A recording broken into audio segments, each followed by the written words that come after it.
The Horrible Gamers podcast may contain content not suitable for all ages. Listener discretion is advised.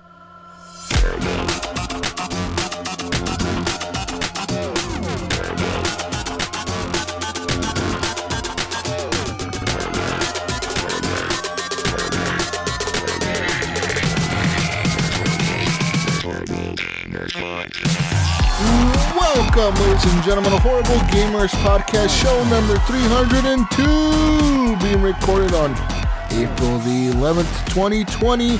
I'm one of your hosts, Jesus, also known as Jesus Walks Out. Today, I'm joined by my friend from the West Coast, the best coast, Gunny Chief. Welcome back, Gunny. Welcome. Hello, everybody out there. How is everyone? Hello, Mr. Henley. Hi. Hi. Good evening. Welcome. Thank you, buddy. Thank you. I'm here. And from Little Ohio, doing all the Little Ohio things, the Mayo. Welcome back. Hey, what's up, Jesus? What's the motto of the state of Ohio? I think we went through this. Oh, we did already? I couldn't remember, and I still don't remember it. Oh, everything's like something about God, right? Something Corn is life. When we had with God, all things are possible. See, I told you it was something about God. Damn it, I knew it. Either that or it has something to do with Daytona and NASCAR. You guys are the crazy ones. State bird is the cardinal. I can tell you that much. How about that? You guys are the ones that are still going to church and mass and all that shit because fuck the corona, right? Fuck the corona. That's right. We have our rights. I'm scared of no corona over here. God, no scared of no corona. Double negative in there. Shotgun. And a cardinal. Ain't nobody scared of no corona around here. Know what I'm saying, partner? Anyways, ladies and gentlemen, you can follow us at _Horrible Gamers on Twitter. Leave us a review on iTunes, all that good stuff. Leave us a review on our Facebook page. Horrible Gamers is our page. And in that page, there's a link to the group, Horrible Gamers Podcast Community. It is a close group. And in the show notes for this podcast, there is a Discord link. You can join our Discord. There's over 100 members over there. Always chatting. I can never keep up with the chat. I don't even look at it anymore, guys. I gave up. See you in there. Nope, because I gave up. I deleted it off my phone. I don't even want to look at Discord. My shit is constantly going off, constantly doing all kinds of beeping, and I joined like 20 servers. I don't even know what I'm doing in half of the servers. Everyone has their own server. Everyone is always like, I got invited to Polo server, got invited to Mayo server, got invited to this other person's server. Everyone just got servers everywhere. Everyone just got fucking servers. You just mute those servers, Jesus. I'm going to delete them all. Fuck them servers. Yeah, you can leave them too. We have a nice chat in the morning with the East Coasters. Fuck the East Coasters. They're up fucking way too early, and I don't got time to chat at work, so I can't chat with them. They're constantly chatting in there. Mute it all. Anyways, delete the app. Anyways, you can join the Discord over in the show notes. And a quick shout out to our Patreon members over at patreon.com/horrible gamers like Adam Sunday, Alan Maybe H, Bill Garner II, Brandon Willier, Brian Capessa, Chad, Commandalorian, David Snyder, Evan Tanaka, Henley M, Jesse Kraft, John Jerome, Jonathan D. Hall, M. Polo, Mekmod, Nipron, Port Chapu, Robbie Wheat, Sean Pashorek. Sorry I messed up your last name, Sean, but you know what I mean. The Mayo, Subator, and Betterholic. Thank you guys for being Patreon machines. We love all of you. I love all of you. Anyways, let's get to talking about video games. Wait, no, one more. Stitcher. Head on over to Stitcher. Daily Show. Sign up for a premium account over at Stitcher. Stitcher.com/premium. Use promo code HorribleGamers, all caps, no spaces, and get a free month of Stitcher Premium and get an ad-free listening experience, as well as access to exclusive content, Mayo, and stand-up comedy specials, and so much more from other networks that are doing podcasts like the Wondering Network, the WTF show with Mark Maron, and all that fun shit. So just go and listen, go! And Redbubble. Redbubble is where you can buy our gear. Just search for Horrible Gamers Podcast on the Redbubble store in the search bar, and click on the link, and you get over 70 items. Like I use that. I use that. You could take a nice bubble bath with our shower curtain. Yes. From Redbubble. Yes. Get that coffee cup, guys. I used that today. Oh, you did? I was using that with I put a little clue in there with my coffee, and it was working out pretty good. Oh. Yeah. Ooh. Sounds... Sat down with the HGP blanket and played some video games. Sounds a little fancy, you know what I'm saying? It's a nice cup. Anyways, go buy some gear, ladies and gentlemen. Quick shout out to Fowler and Twistix for the intro song to the podcast. Breakout special HGP remix for us. And our outro song, usually done by Broke for Free, Night Owl. And thanks to Ricky Alfaras for lending his music to the show, as well as MechMod. Thanks to both of you for lending your music to the podcast. Yeah, fuck yeah. Thank you, guys. Anyways, let's talk about what we've been playing this week, gentlemen. I played a game this week, Mayo. You played a game this week. I played some more Call of Duty. Season 3 is out now, gentlemen. Season fucking 3. Season 3. 3 seasons. Flies. 3 seasons in already. Jesus. Season 3 is out. This adds 2 new characters to the game, as well as new weapons and 3 new multiplayer maps. One of them, I think all of them, are pretty much remakes from what I've seen. Pretty much the one map was in Modern Warfare 1, from what I remember. Yeah, from the first Call of Duty 4. And it's the same. I could tell it's the same kind of like general layout of that map, but they've changed some of the things. Like obviously now you can open way more doors. A lot more things are like interactable, you know. But overall, it's kind of the same layout. But I do enjoy it, and I like it a lot. It's like a square map, like in a city almost. And then they've added new modes as well. They've added a new infected mode for ground war. It's called Reinfected. I don't know what that means. I haven't played it. I don't even know if it's available, but I know they said that's going to be on the playlist for ground war. It's going to be Reinfected mode. I'm assuming it's something to do with being infected, and maybe you can cure yourself or something, or get somebody else. I don't fucking know what the fuck. Anyways, they've added some other stuff to the game, and no golden gun this week. No. Oh. I'm very close to getting a golden Odin. Very close. Very fucking close. I just need a few, like, crouch kills, couple hundred normal kills. And only a couple hundred. You should get that done in a week. I think I can. Yeah. Maybe less than a week. Or maybe, like, tomorrow. Yeah. I could probably do it tomorrow. Anyways. But that's Call of Duty. That's the Call of Duty update this week, ladies and gentlemen. I also pre-ordered the Modern Warfare 2 campaign. Why? Because I really like Call of Duty. What do you mean pre-ordered? Like, because it's not on PC yet. Yeah, it's not on PC. It's only available on PlayStation right now. So I didn't want to go that route. If I'm going to play it, I'm going to play it on the best possible platform, which is PC. Sorry, Gunny, I'm not going to play it on PS4. I know, big steamers over there with a big smile. That's right. Master Race. Yeah, see the air just come out of the room over there where he's at. He just kind of looks deflated and some like. Triggered. No, but seriously, so I pre-ordered $20. I think I got like some other stuff with it too. Like if you pre-order on the PC or even I think on Xbox, I'm assuming it applies to both. You get like a tier skip or 2 for the season pass. You like skip 2 tiers. But on top of that, you get like some skins for the character Ghost, which he's a character in the story of Modern Warfare 2. But what I'm curious about, if this is just a remaster of the original Modern Warfare 2, or if this is the continuation of the story of this current Modern Warfare. You know what I mean? Because this new Modern Warfare is supposed to be like a reset of the story of the Modern Warfare series. So I'm wondering if they continue that story with that. I haven't seen any reviews. I haven't watched any gameplay at all. All I know is that it's Call of Duty campaign, and I'm gonna enjoy it. So I haven't seen anything about it. It could literally be the same exact shit that I played 10 years ago, and I don't give a fuck. Yeah, I don't. I would. Yeah, I would be guessing too. So I'm sure the other people in our community can fill us in. I'm sure everyone already is already a visual watched. upgrade. Yeah.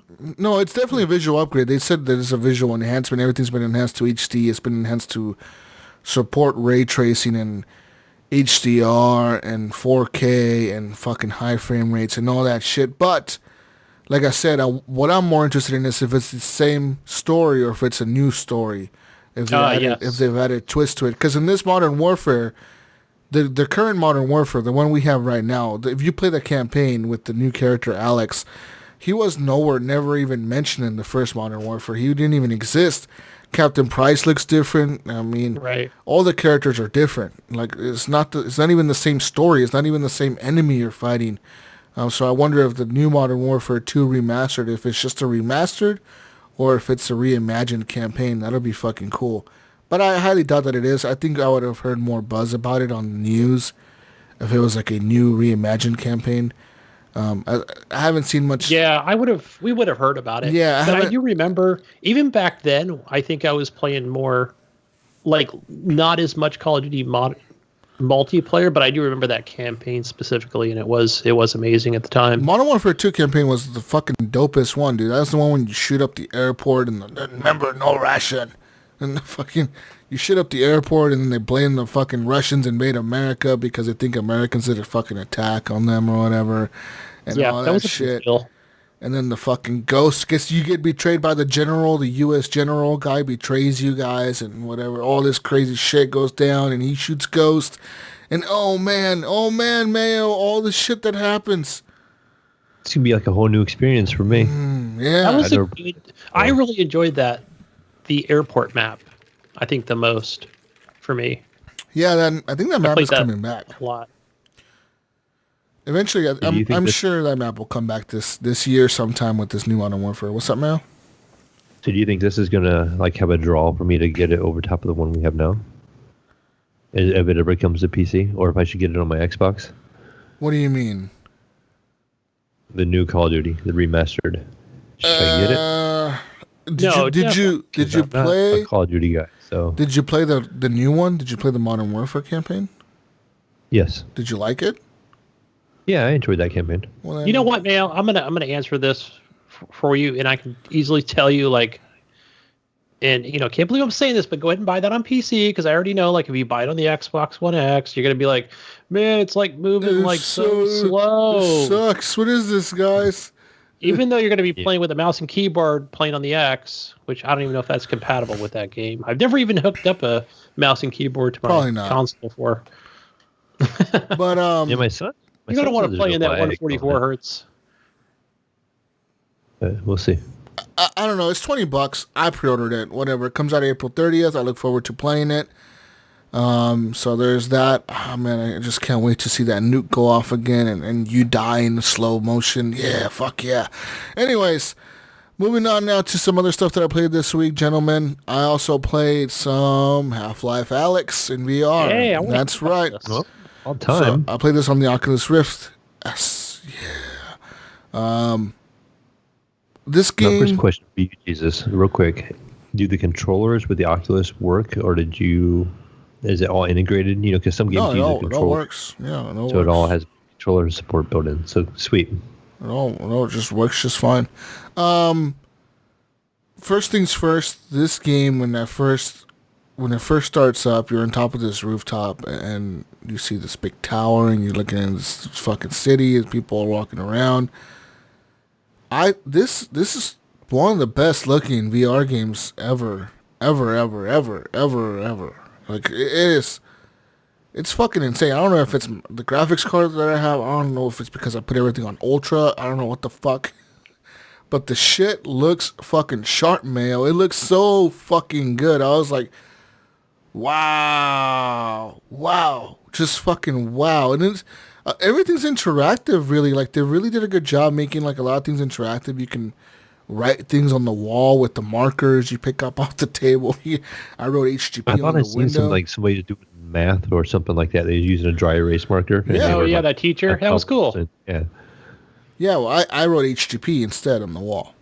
Fuck That's math. a smart. That's Fuck the best math. thing to do. Yeah. You know, Jesus, I'll tell you, when I started watching like part of the review, I thought it was for a movie.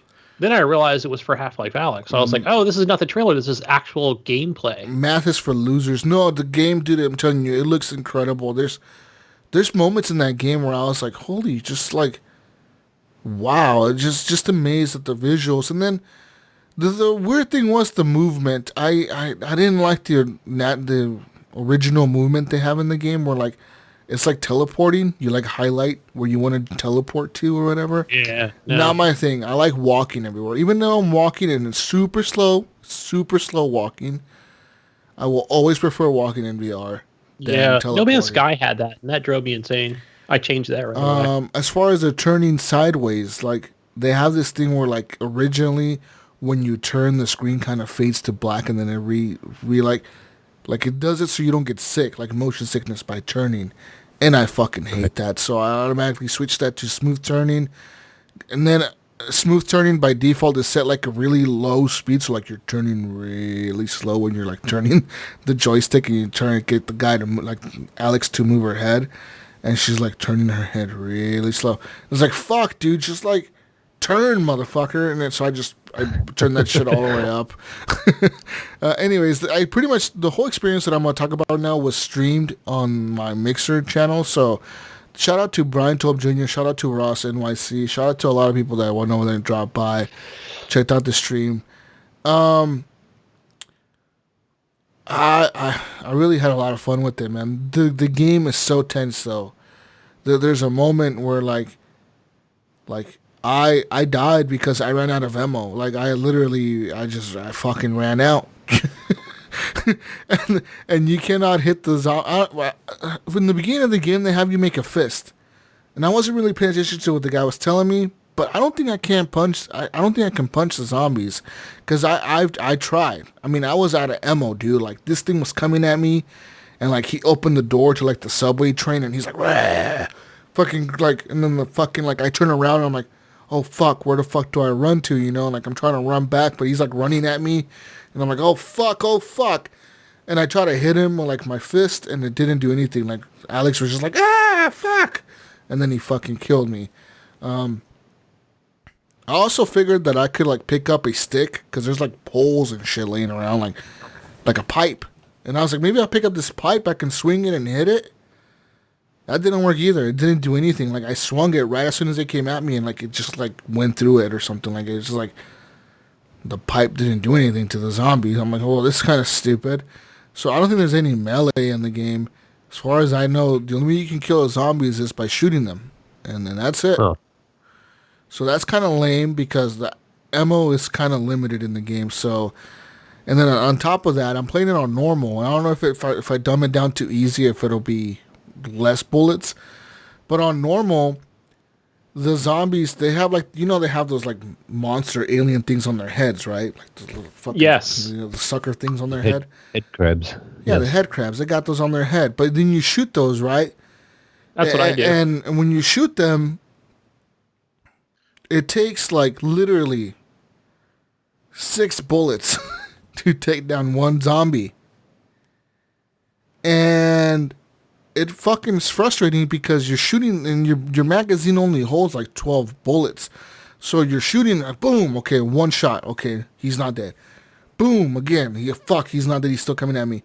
Boom, and he's still coming at me like, fuck, and then you're just backing up, you know, you're just going backwards, slowly going backwards, and this thing's coming at you, and you're like, you feel like a Resident Evil game or something, where you're just like, fuck, this thing is not going down, dude. Like, holy shit, this thing is just taking shots and shots and shots. And I literally,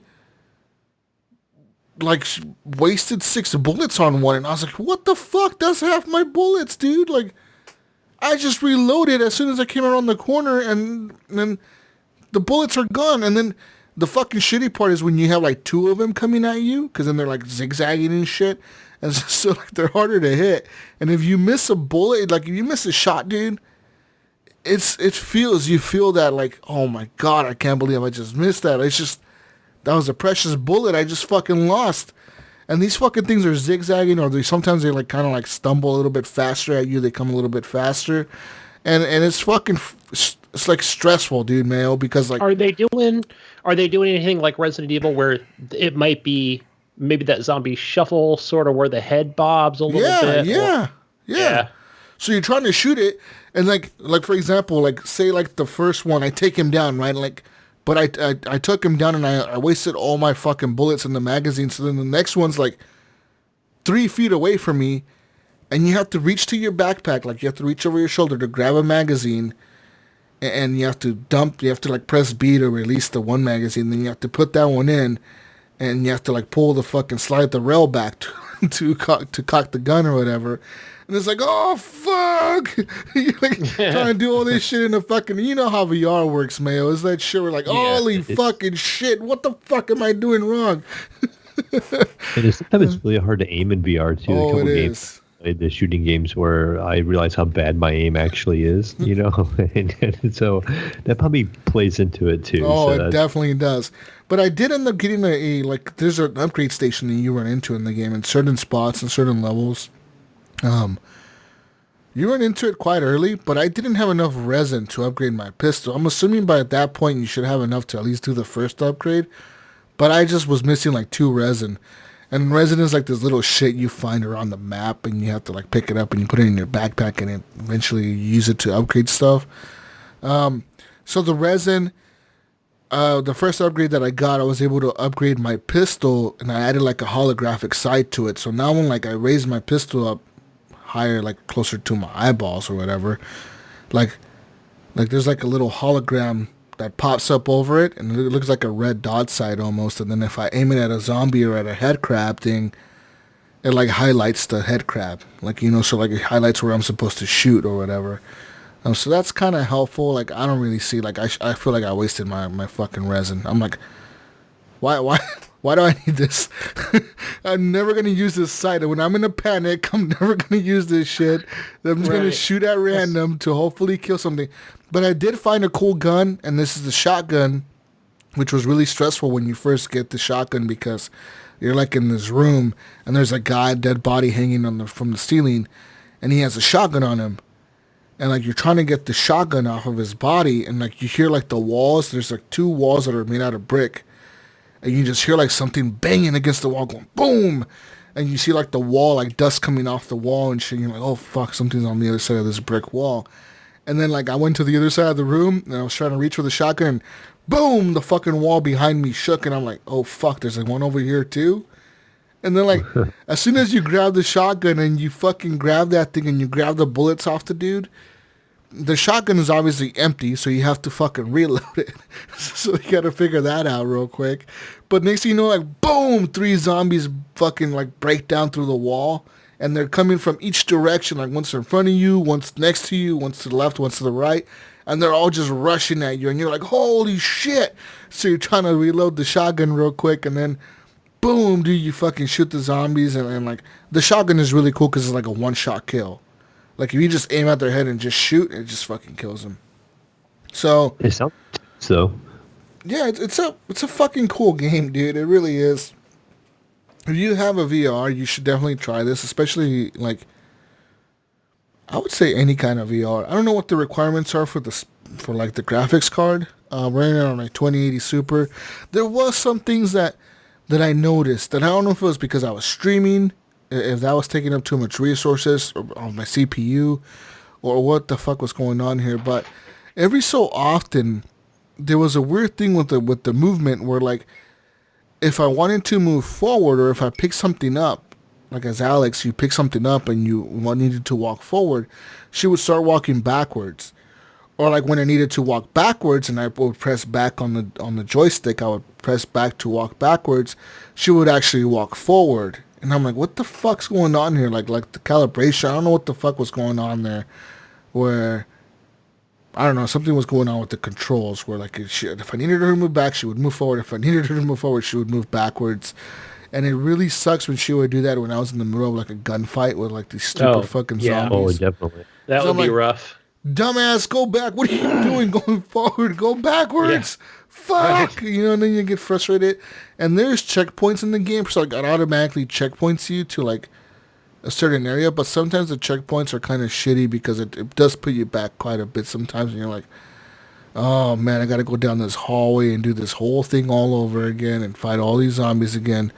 But there's a lot of cool puzzles in the game as well. There's a lot of cool, like, you got this little multi-tool thing that can like scan walls and like fucking divert the power to like turn off grids and turn off fucking like shields to get through like certain hallways.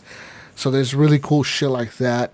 I met this crazy looking fucking alien guy who was telling me that I need to find his family. And I'm assuming that's a side quest because Alyx is like, no, fuck you. I'm going to go find my dad. And he's like, no, you go find my family. You're going to do it. Your dad's going to die anyways. And she's like, what? He's going to die? And he's like, well, he's not dead yet, but he might die. You're like, what the fuck? He's like, whatever, just fucking go. And then like he tells you he's gonna help you, but like he like has these mind fucking powers or something. He's gonna help you through like fucking mind tricks or something. I don't know. But yeah, that's as far as I got. I mean, like I said, the game's a lot of fun. Every so often, like I was talking about earlier with the graphics card, there's a little hitch in the game, and I don't know what it's from. I don't know if it's because of the streaming or because the game is just like that, but there's like a little hitch. You have not played it without streaming? I have not played it without streaming, so it could be that it's just the CPU is taking too much fucking, streaming. It doesn't want to do it right. So I should try it by myself to see if it still does that, because it could be that it's just the streaming what's doing it. But even though I was streaming and everything, Mayo, I was running it on Ultra, and the game looks incredible, and I even dumbed it down to high because of that stutter a little bit there, that I was noticing every, like, it doesn't happen often. It happens like every 5 minutes or every 10 minutes. Like, so it's just like all of a sudden, like it's trying to catch up. Like their frame skips for some reason or something. Like it's kind of weird. Like it's trying to catch up or something. But even with turning it down to high from Ultra, the game still looks fucking incredible, dude. I was like, I can't even tell the difference. I don't know what the fuck the difference is between high and Ultra. So, do you think, we talked earlier about like Asgard's Wrath and Boneworks and these other, the Walking Dead games. How do you think they compare to Half-Life Alyx? Do you think Half-Life Alyx is a step above these games? Because we kind of were like, they're the same price point. They're big AAA titles. In terms of graphics, Half-Life Alyx beats all of them. It really does. Like it in terms of graphics, it is by far the coolest. The fucking just the way it looks, the aesthetics, everything is there. It looks fucking awesome. Even the zombies, the way like you get up close to a zombie, dude, like their guts is all fucking, like their chest is ripped open and their fucking face, the skin is falling off, and like their eyes are bulging out and shit. Like, it looks really fucking gory, but it looks so fucking cool. You're like, oh, that looks like a zombie. Like that's a fucking zombie, dude. But like in The Walking Dead, the game, what I give to The Walking Dead is that it has obviously better mechanics. Like it has melee option. That's fucking cool. To be able to hit a zombie in the head with an axe is fucking cool. To be able to hit a zombie in the head with a baseball bat and fucking be like, yeah, right, bitch. Boom, hit you in the head. You hit a zombie in the head with a baseball bat. It's fucking sick, dude. Like that's amazing. Or like to be able to carry, well, you can carry multiple weapons, like a pistol and shotgun and shit. But like, I don't know. I feel like The Walking Dead does like the melee stuff and that type of stuff better. As far as shooting, The Walking Dead is easier in my opinion. But it's just that Half-Life makes it so stressful in the beginning. You're like, oh man, like, what do I do, And there's a really tense moment in the game where you have to go down this really dark, creepy-ass looking fucking sewer thing. And at the end of the sewer is like this like dead hanging zombie thing. And there's like a flashlight on him. And the whole point of the game in that area is to like, you need a flashlight. And guess who has it? This fucking thing that's hanging. Of course, like, he does, right? And you're wondering if he move all of a sudden or attack you. Yeah, and then like you're walking through there, like at first there's no one attacking you. You get all the way to him, and as soon as you grab the flashlight, what happens? Like, you hear it crawling, and you hear the little head crab things crawling everywhere, and you're like, oh, fuck. And that's really a hard mechanic in Half-Life, where, like, because your left, the fucking flashlight is attached to the top of your left wrist. So everywhere you aim your left hand, so your left controller, is where the flashlight is aiming. And you think about it, so you gotta, like, hold the gun on top of, like, the fucking your left hand, and you gotta be aiming and looking with the flashlight, because it's, like, pitch black, man. Like, I'm telling you, like, you can't see shit. If you don't have, like, the flashlight facing the fucking thing, you're not gonna see it coming at you. Like, you just won't. And you got all these fucking head crab things jumping at you. I've had one, like, jump on my face before, and, like, he's eating your face, like, fucking eating your face off, and you have to, like, shoot it off your face or, like, punch it off your face or something. I shot it off my face. I, like, put the gun, boom, fucking shot it. This is why he doesn't have any ammo, Gunny. And went flying. Right, yeah. I mean... Now he has one eye because he shot himself. Yeah. Right. In the face. Yeah, in the face. Can't hear anything. You only hear half the stuff he fired a gun right beside his face. But it's fucking cool. Like that whole thing is cool, but, like, it's really stressful, man. So if you want something that, like, looks incredible, I would say go for Half-Life Alyx. If you want something that's a cool shooter, Half-Life Alyx. Something that has, like, that futuristic fucking looking shit with the multi-tool and the fucking the shields on the walls and all that shit. Like, that's fucking cool. Like, when you can't get past the shield, then you have to, like, shut it off because you have to, like, hack the wall and, like, turn off the power grid or whatever. Like, that stuff is kind of cool. If you want a zombie game, then fucking The Walking Dead may be the best option for you. I mean, The Walking Dead, at this point, you might be able to find it on a sale or CD keys or something, but they're both going to be fun. Just VR in general, dude, it's a new experience. I think you should just try it all. You know? So Yeah, that's what I tend to do, though. It seems like I pick up the games and try them and then put them down. And that's my back, problem. you know? Like, I need to really get back to Half-Life Alyx. I need to get back into this game, and I need to get back into that game, or I have different ones I got, and I haven't even launched them yet, you know, because I get sidetracked or whatever. I've got those. I've got a list of those same things. I keep telling myself I want to get into Moss. You know, I have Moss, and I keep thinking how great that game looks. But no, I haven't picked it up yet. Matter of fact, I updated Moss this week on Steam, and I don't even know why. Yeah, my Steam updated it also, and I'm like, oh, I should play that game. I wonder I've got what Moss it downloaded updated on my PS4, you know, and I haven't played it yet. I wonder what it updated this week. I don't fucking know. Right. But yeah. So what's the story? You understand what's going on? I mean, yeah. So the story is you are Alyx, and your dad is some dude who, I don't know what the fuck he was doing, some kind of scientist or something. But during the beginning of the game, you go and you talk to him on this TV screen, and he's like Skype, kind of like Skype, but like this is like the 90s almost or whatever. So like everything's like VHS and shit. So like he's like video and conference you, like he's on a video conference with you real quick, and he's telling you like, hey, I found the breakthrough for something. And your name is Alyx. You're a girl. And he's like, yeah, Alyx, I found like this breakthrough for something. Then all of a sudden you see like the cops storm in, like boom, like fucking break into like the door. And they're like, yeah, you're under arrest. Get the fuck down on the ground. And like, you're like, what the fuck's going on, you know? So like, you have to like, you're like sneaking, you get out of your fucking building and you go down to like this laundromat. And your friend meets you down there, and she's like, hey, what's going on? And you're like, I don't fucking know. I need to go find my dad. And, like, alarm goes off in the city. And then you see, like, the military, like, the cop dudes rolling through with, like, their gas mag. And they're beating the shit out of people and arresting people and tackling people and shooting people.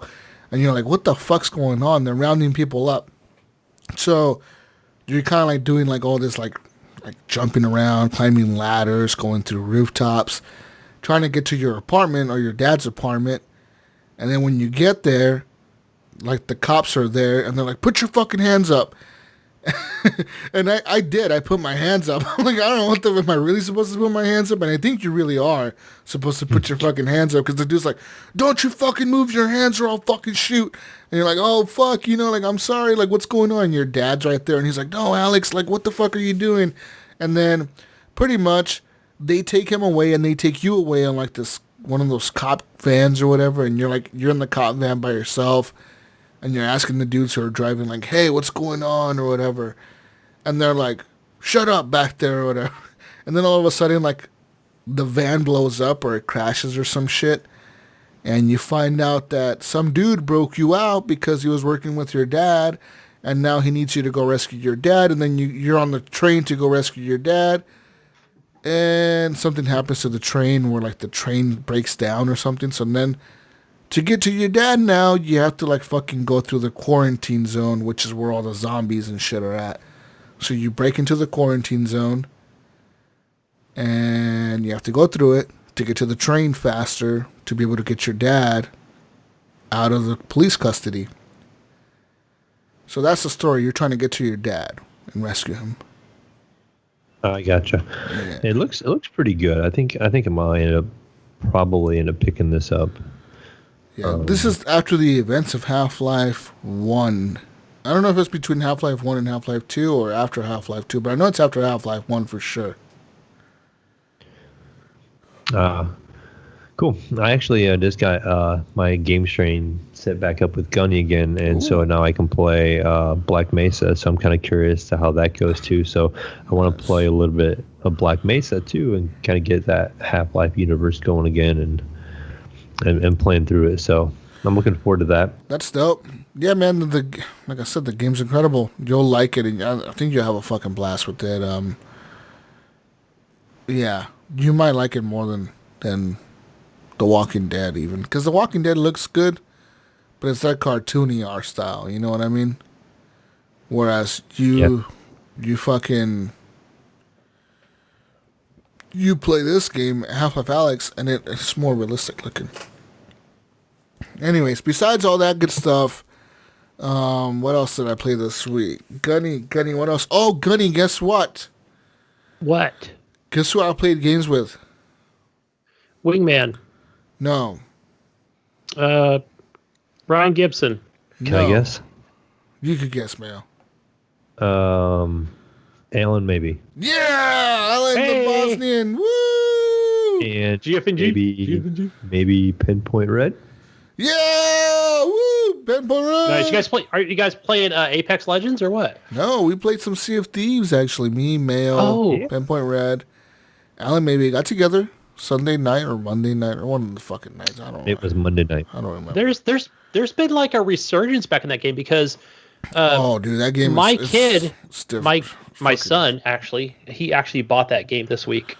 That game, dude, it's never gonna die. There's so much to it now. Like it's gonna go on forever. But we were playing and we were just fucking around in a 4-man boat. We actually found some really cool like underwater secret treasure thing.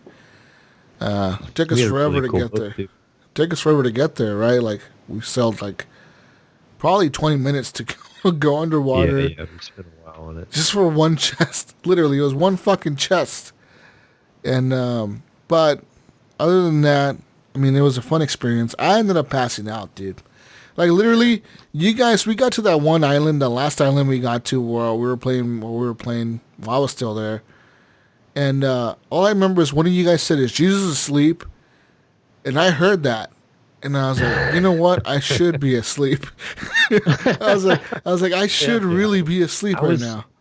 I should be, yeah. With you and Alan and Pinpoint were off on an island somewhere, and you were over by the wheel, and all I heard was you snoring. And I look over, and your character's just standing there, you know. and then so we messed around for quite a while yet, and so we were doing just different things, and then finally we were getting like tired. You know, it was like 2 or 3 a.m. here on my time. And so we were all getting tired, and we were like, okay, we should finish up. And so we all log off, and Jesus is still on, and him and I are the only two logged on at this point now. And he's just snoring away in the microphone, you know. And so I'm like, all right, peace out, Jesus. So then I just left Jesus in the game by himself, and he was just on his ship, asleep with his eyes open. You know what, Jesus? I see, like, work has been, since I do mostly bars and restaurants at my job, so now I'm down to like 40% so now I'm like wide awake and alert, but normally that would be me. That would be me like on a Sunday, on a Monday. I'd be I'd be so exhausted from the week where I'd be playing and is Gunny still here or whatever? Or I'm like, I don't know. Am I still here? I'm not even sure where I'm at. I'm sleeping. I was like, you know what? Fuck this. As soon as I heard somebody say, is Jesus asleep? I thought to myself, I should be asleep. And I went to sleep. Yeah, I've done that. Pretty much. Right out. So what did you think of the a little bit of Pirate Legend stuff you got to see that I got to show you that I didn't have to earn myself at all? Yeah, I thought it was kind of cool. I mean, am I ever going to get there? Maybe like 5 years from now if I keep playing at the rate I do. Hey, I think they have double XP this weekend, I think. Oh. There you go. No, I don't really care. It's cool. Me either, but it was cool to get to show you guys because I didn't do it, but my son played it off my account a whole lot. So I had a whole bunch of stuff already. Yeah. And we had like those special ghost sales and we had all those skins and stuff. And I had these cool pets with, fun names and all this stuff and all that my son had made and, just playing off of that. But it was kind of neat. I actually took a lot of screenshots. I kind of saved them to my PC. Mayo just said all these pets with cool names. Let me tell you, one of the birds was named Dickhead. That's a cool name. How was it spelled? See, it was spelled creatively. It was pretty creative. It was like DI3K or something, or D3K or something like that. Yeah, it was something like that. Oh, shit. It was pretty funny. I joined. So can I just tell you really quickly about my Sea of Thieves experience earlier this week with my son? No, Gunny. Recently bought it. Yes, you're going to hear it because I joined up. I'm like, okay, guys, I'm in your channel. Let's go. And then they never invited me, those fuckers. Well, your kid, your kid has a Discord? Yeah, he's in with he's a PC Master Race guy. He has been ever since Xbox One launched. Anyway, so yeah, I joined in. Sorry, Dad, they don't want to kick somebody out of the group, so you can't join our game. So I ended up not playing Sea of Thieves. Yeah. Oh, well. Hey, but you got to see some of the names they had. I was like, ooh, I can't even repeat them on the show. Oh, damn. Oh, wow. Freaking 14-year-olds, Ooh, wow. Yeah, I really wanted to play Sea of Thieves. So you guys, Mayo, you got to play with me this week. Yes, I'll play some Sea of Thieves with you. We'll fire it back up. Nice. We'll get Jesus on there and see if we can fall asleep on the ship again. So what did I take it you were done, Jesus? What did you play, Mayo? No. I'm not done. Guess what? Guess what else happened this week, ladies and gentlemen? Guess?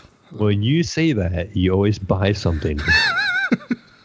You bought something. Let's see. That's pretty true. When I say, guess what happened? It's pretty much me buying something. Oh, yes, right, yes. I remember from that, right. Oh, last week, Jesus went on a magical journey, and I went on a magical journey to decide that I wanted to Switch again. So what does Jesus do? I go and I ask people, what should I get? And I asked, should I get a Switch Lite or a Switch Regular? And I thought to myself, and I pretty much knew from the beginning that I was going to get a Switch Regular. I was just testing the water to see how many people would say the Lite. But you should get the Lite, but I just want the regular because if I want to play, I want to play on a TV most of the time. And sometimes I'll play. I don't know. I don't fucking know. Mail. I think for myself. See? No, I'm saying for myself here, I would be more the portability side of it. But the thing is, Mail, if I want the portability, you can always make it portable. Right, but I just can never make it TV compatible on the Switch Lite. So I know how you are, Jesus, and I know you're a graphics guy over there and a frame rate guy. So what resolution is your Switch going to play on your... Do you have an OLED? Yes, I do. So what resolution are you playing on this OLED? 720p, no HDR. And you can do this. No, I think it's 1080p. Actually, I don't fucking know, man. I don't fucking know. It is for certain games, and to your defense, Jesus, Mr. Mayo over here. Listen, I played that Mario Rabbids battle in the Mario games, and they look actually. No, they really do good because the Switch is cartoony, and they know how to do their games. Where they know how to do it. They've always known how to do it. Third-party stuff is a little. Third party can be a little wonky. But you're enjoying it on your TV. I just want to make sure. But I ended up not being able to find one all week, guys. Literally every store that I looked at, every store that I called, every fucking store was sold out. Every single store within 100 miles of my location is sold out. And like, I fucking called GameStop and they're like, yeah, they're like company wide, we're sold out. Like our entire company is fucking sold out. And we're like, what? So I called Best Buy. Best Buy is like, yeah, we're sold out. We get like a few in stock here and there online, and then we sell them within a few hours. So try to check every morning, and then hopefully you find one in the morning. I was like, okay, when do you update your website? They didn't tell me. So I was like, oh, well, that's fucking great. All right, so then I couldn't find him at Best Buy. I even I even signed up for their email notifications to notify me when they get them. I never got an email. I never fucking got one. Yet people keep saying they keep buying them online at Best Buy. I never got a fucking email. Anyways, Best Buy sold out. Target had it in stock this morning, but by the time I got off of work, sold. So, fucking sold. I called, like I said, GameStop is all sold out. Walmart, sold out. They got none at Walmart. Walmart's like, yeah, we don't, like, even the guy at Walmart was like, yeah, as soon as we get them, like, literally, as soon as we get them, within an hour, somebody comes and buys them, and they're sold out. Like, right. Yeah. So then Target sold out too. Everywhere, even Fred Meyer's, like the Fred Meyer's, the store, like the fucking sold out, dude. And I went there like 3 times. The dude was like, come Wednesday. I was like, okay, I went Wednesday. He's like, no, I meant tomorrow, like Thursday morning. So I go Thursday, sold out. He's like, all right, maybe you should try Saturday. Like Saturday, maybe like Saturday morning. Like we get a truck on Wednesday and Friday. So try Saturday morning. And like today, just randomly, like literally just fucking randomly. Like I was in front of Fred Meyer's. I decided to call it. Like I was on my way home and I was at the fucking red light and I was like, you know what, I'm just gonna call them to check if they have it in stock. But maybe for some reason they do. They might for some reason. And I call him and the dude's like, yeah, I have one. And I'm like, is it a Switch Lite or a regular? And he's like, no, it's a regular one. He's like, I have a Switch Lite too if you want one. And then I was like, no. I was like, give me the regular one. Just put it aside for me. I'll be there like in a minute. And I go and I pick it up. And I see that they actually have some Switch Lites in stock today. They had like 5 different colors up there. But they only had that one console. And the cool thing though, Mayo, is I get an employee discount. Oh, nice. Very nice. So a 10% discount. That's $30 off of $300. Plus, there's a $30 coupon right now at Fred Meyer's. You get $30 off the console. So I got $60 off. Woo! Yeah. Yeah. That's so yeah, I feel pretty good. That was a good score. I was like, whoa, I was like, that's fucking legit. And he was like, yeah, I'll give you a coupon. That's like a free game. Yeah. I was thinking you were going to say when you called the guy, you were like, don't move or I'll find you. I know where you live. I know where you are. I know where you work. If you sell the Switch, I will find you. But literally, dude, right now it is so hard to find a Switch. There was literally, like on the Facebook Marketplace, because I would search there sometimes, and there was one post that said, the dude said he had a Switch for $300, and I click on it, and it's a guy saying that he doesn't have any in hand right now, but he's like, please do not buy from scalpers. Like, do not buy Switches from people that are selling them for a higher price than the retail price. Just wait. Nintendo was gonna restock. Look at, like, he even like give a link to like this website called, I think it's BrickSeek or something, where like you can like, it gives you like all the inventory that Walmart and Target has in store, like their actual inventory systems. Yeah. And you can like check their inventory to see like what kind of like if you know the SKU number for like the Switch or whatever, you can see how many consoles they have at what store, how many they have or whatever. And like they have the same thing for Walmart. He even give you a link for that one.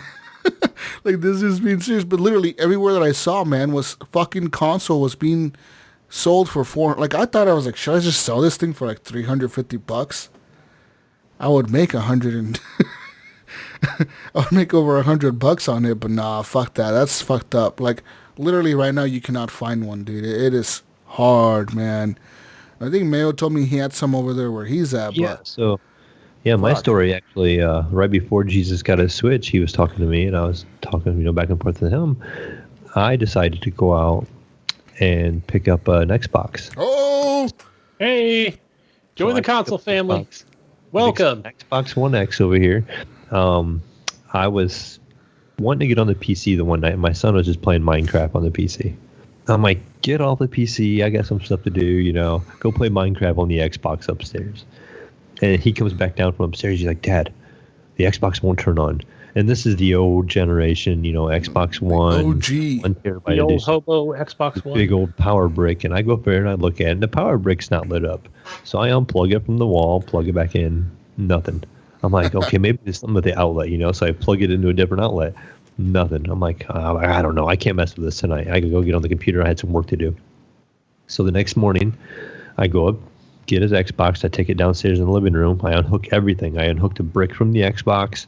You know, I unhook all the cords. And I let it sit for a while. So I watched a video saying, you know, sometimes this fixes it. If you let it sit for like 10 minutes, completely unplugged, and you hook it all together, powered on. So sure enough, I tried it.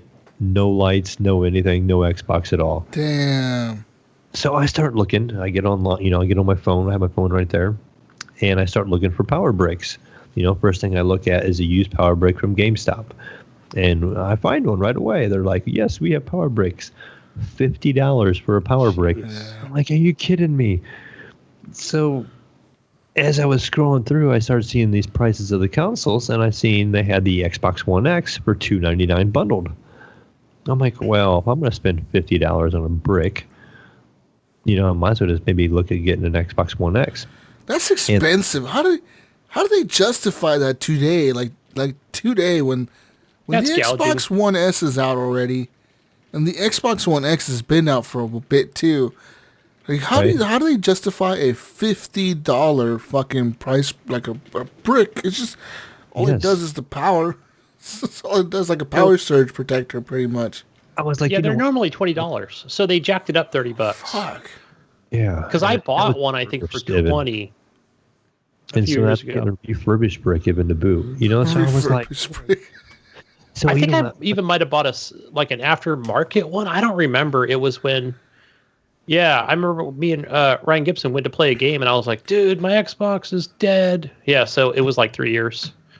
You got them refurbished bricks?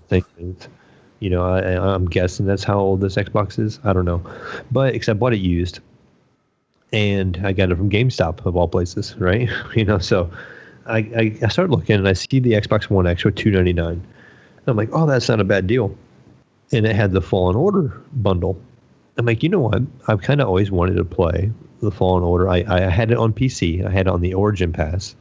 And I started playing the game, and my son wanted to play it, so I let him play it for a while. Then I canceled my Origin Pass because I wasn't using it.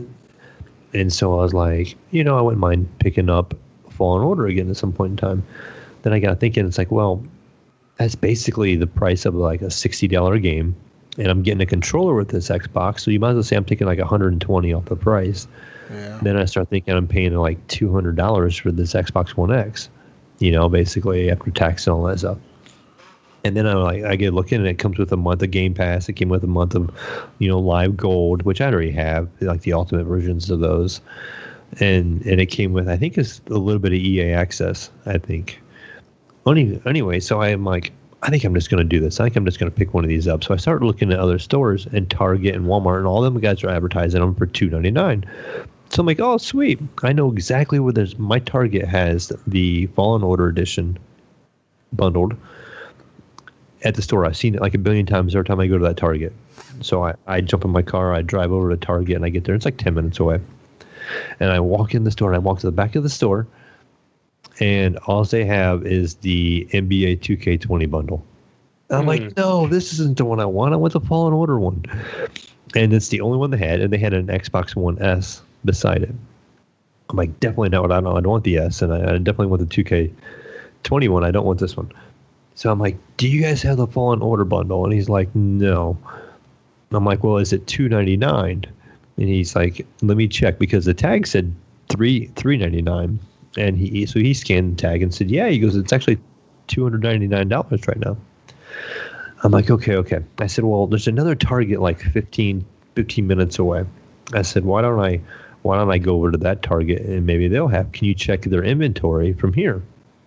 He's like, yeah, I can check that. So he gets on his little device. I think he's on a phone even. And he pulls up. He's like, yeah, they have 2 of them in stock over there. So I'm like, oh, sweet. I'm just going to go over and grab that one because I want the Fallen Order one, because NBA 2K20 is already on Game Pass. So I'm buying a bundle of a game that's already on Game Pass. Yeah. I jump in my car and I'm texting Jesus. They don't have it here, but I'm going over to get one at the other Target. And he's like, "You're gonna get Corona." You're right. Go to all these stores. And so I drive like 15 minutes over to this other Target, and I go in and I walk all the way back to the game store section back there, and the Xbox section is completely empty. And so I find the guy working at the counter, and I'm like, "Hey, do you have like those Jedi Fallen Order Xbox One bundles?" Because I said I just come from a different Target, and they said you guys had 2 of them. And he was like, "I don't know what you're talking about." He's like, "We haven't had any in a while." I'm like, "Well, this guy said your inventory said you had 2," and he's like, "Yeah." He goes, "I seen that the other day, but yeah, no, we don't have them." So it was we completely empty. Don't need to update it. But he's like, "We got Nintendo Switches. Did you want a Nintendo Switch?" And he points at the case, and it's the lights, and it was. I bet they had 50 of them, of the gray and the yellow ones and different ones. And I'm like, maybe I'll just come back and buy a Switch. I'm like, I don't know at this point. So what I ended up doing, I ended up leaving there, and I'm like, I'm going to try Walmart. Walmart's like right around the corner. So I go to Walmart. Again, Definitely I'm trying to catch Corona at this point. I'm trying my hardest over here, people. I walk into Walmart. I walk all the way back to the electronics section. No Xboxes, no PlayStations, no anything. I'm like, all right. Well, GameStop is right beside Walmart. I know they're doing curbside pickup. So I call GameStop on my phone from my car. And GameStop says, "No, we don't have any of those. We don't have any Xbox Ones new at all." He goes, "But we have them used." He's like, "You can have a used one for $269." Oh, boy. Ooh, I can buy a brand new bundle for $299. No, thank you. Fucking game. Really? Really? $269? Yeah, that sounds about their wow. Just fucking wow, dude. So, I was like, I'm done. I tried Best Buy, and Best Buy had curbside pickup, so I'm like, maybe I can do that. And I looked at my phone, and Best Buy was closed, actually. They're like, "You can pick it up tomorrow." And I'm like, I don't want to pick it up tomorrow. I'm having a Jesus moment over here, right? I got to have it now. That's right, man. I want this now. I want this now. So I jump back in my car, and I drive all the way back to the first Target that I went to. And I go back to the back, and I'm like, I'm just going to get this one. I don't care if it comes with a bundle game that's on Xbox Game Pass. I don't care. I'm getting this one, and I'm done with this, And so there's nobody back there working because, it's coronavirus, and I'm in Target, and they have like half the employees, right? I spent like 20 minutes looking for somebody that worked by the electronics section to find it so they can unlock it. I eventually had to go to the front customer service desk at the front of the store for them to send somebody back there with me. So I get back there, and they unlock it, and I'm like carrying it to the register, and all of a sudden there's like this other couple like walking by me, and he's like, "Yeah, they have one Xbox One that's left back here," or something like that. And I grabbed the last one, so actually he was probably kind of disappointed. But oh wow! So you ruined. I followed you home. So you ruined some dude's day. Oh, good one. Probably man. had kids, Mayo. Probably had kids. Yeah, there was kids. Probably has 10 kids. Probably at home. We have with a them. show. We have to. We got to have this Xbox with this show, right? Let me finish this up here for you, Macy. You get home the next day. You got a fever and a sore throat. Coughing. I got a cough. I'm like dying over here. but no, it's. I got it. I finally picked it up, and they didn't know how to ring it up. That was the craziest thing. The lady couldn't scan it in the back. She's like, "Oh, I have to ring it out front because of my password isn't working up here for some reason." So she takes me up to the front register, and she hands it off to another lady. And so she goes to pay for it, or I go to pay for it. She scans it, and it tells her to scan the barcode on a thing, and she just starts, I don't know, and she couldn't get it to work. So she just like canceled that part, and she's like, "Well, how much was it?" And I said, "It was $299." And so she manually just puts in $299 for the price. And I'm like, "Do you have to scan the barcode?" And I'm like, "Is that going to be like affect it? Like online features?" I'm like, "I don't know." Yeah, like your return, maybe. So she asked return it. Another lady. So that lady's like trying to walk her through how to do it, and she's like, "It's $399, right?" And I'm like, "No, the guy scanned it earlier today. He said it was $299. I double checked." And so then she she's like, no, look, I see, I pulled it up right here, and she scanned it and it came up, $3.99. I'm like, well, the website says $2.99. So then she pulled up the website. She's like, okay, so we'll price match the website. I'm like, what do you think?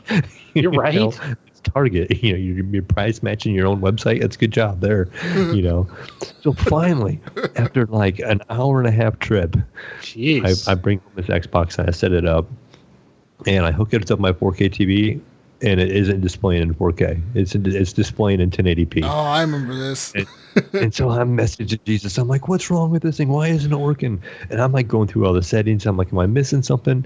And I don't know if I have a generic 4K TV or not. I got it for Christmas from my oldest son, and it was like a $400 TV, and it says it has Dolby Vision and HDR10, and I'm thinking it should be great. It should work. And at least you'd play it at 4K, and everything was in 1080p. I'm like, why isn't this working, Jesus? I'm like, message him left and right. Finally, I had to enable, it's like the YCC mode or something like that. Oh, and yeah, some 4K TVs have that, yeah. I enabled mine. So I had to enable that, and then everything works and fine. And so now I finally have an Xbox One X running in 4K on my TV after that long story.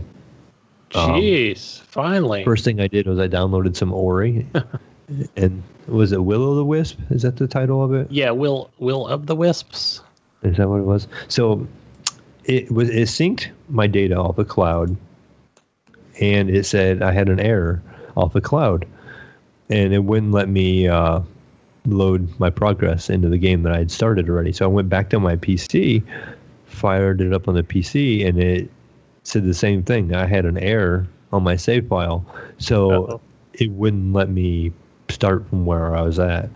So I had to start the game over from the beginning. I had to delete that profile even and start fresh, Gunny. Oh no.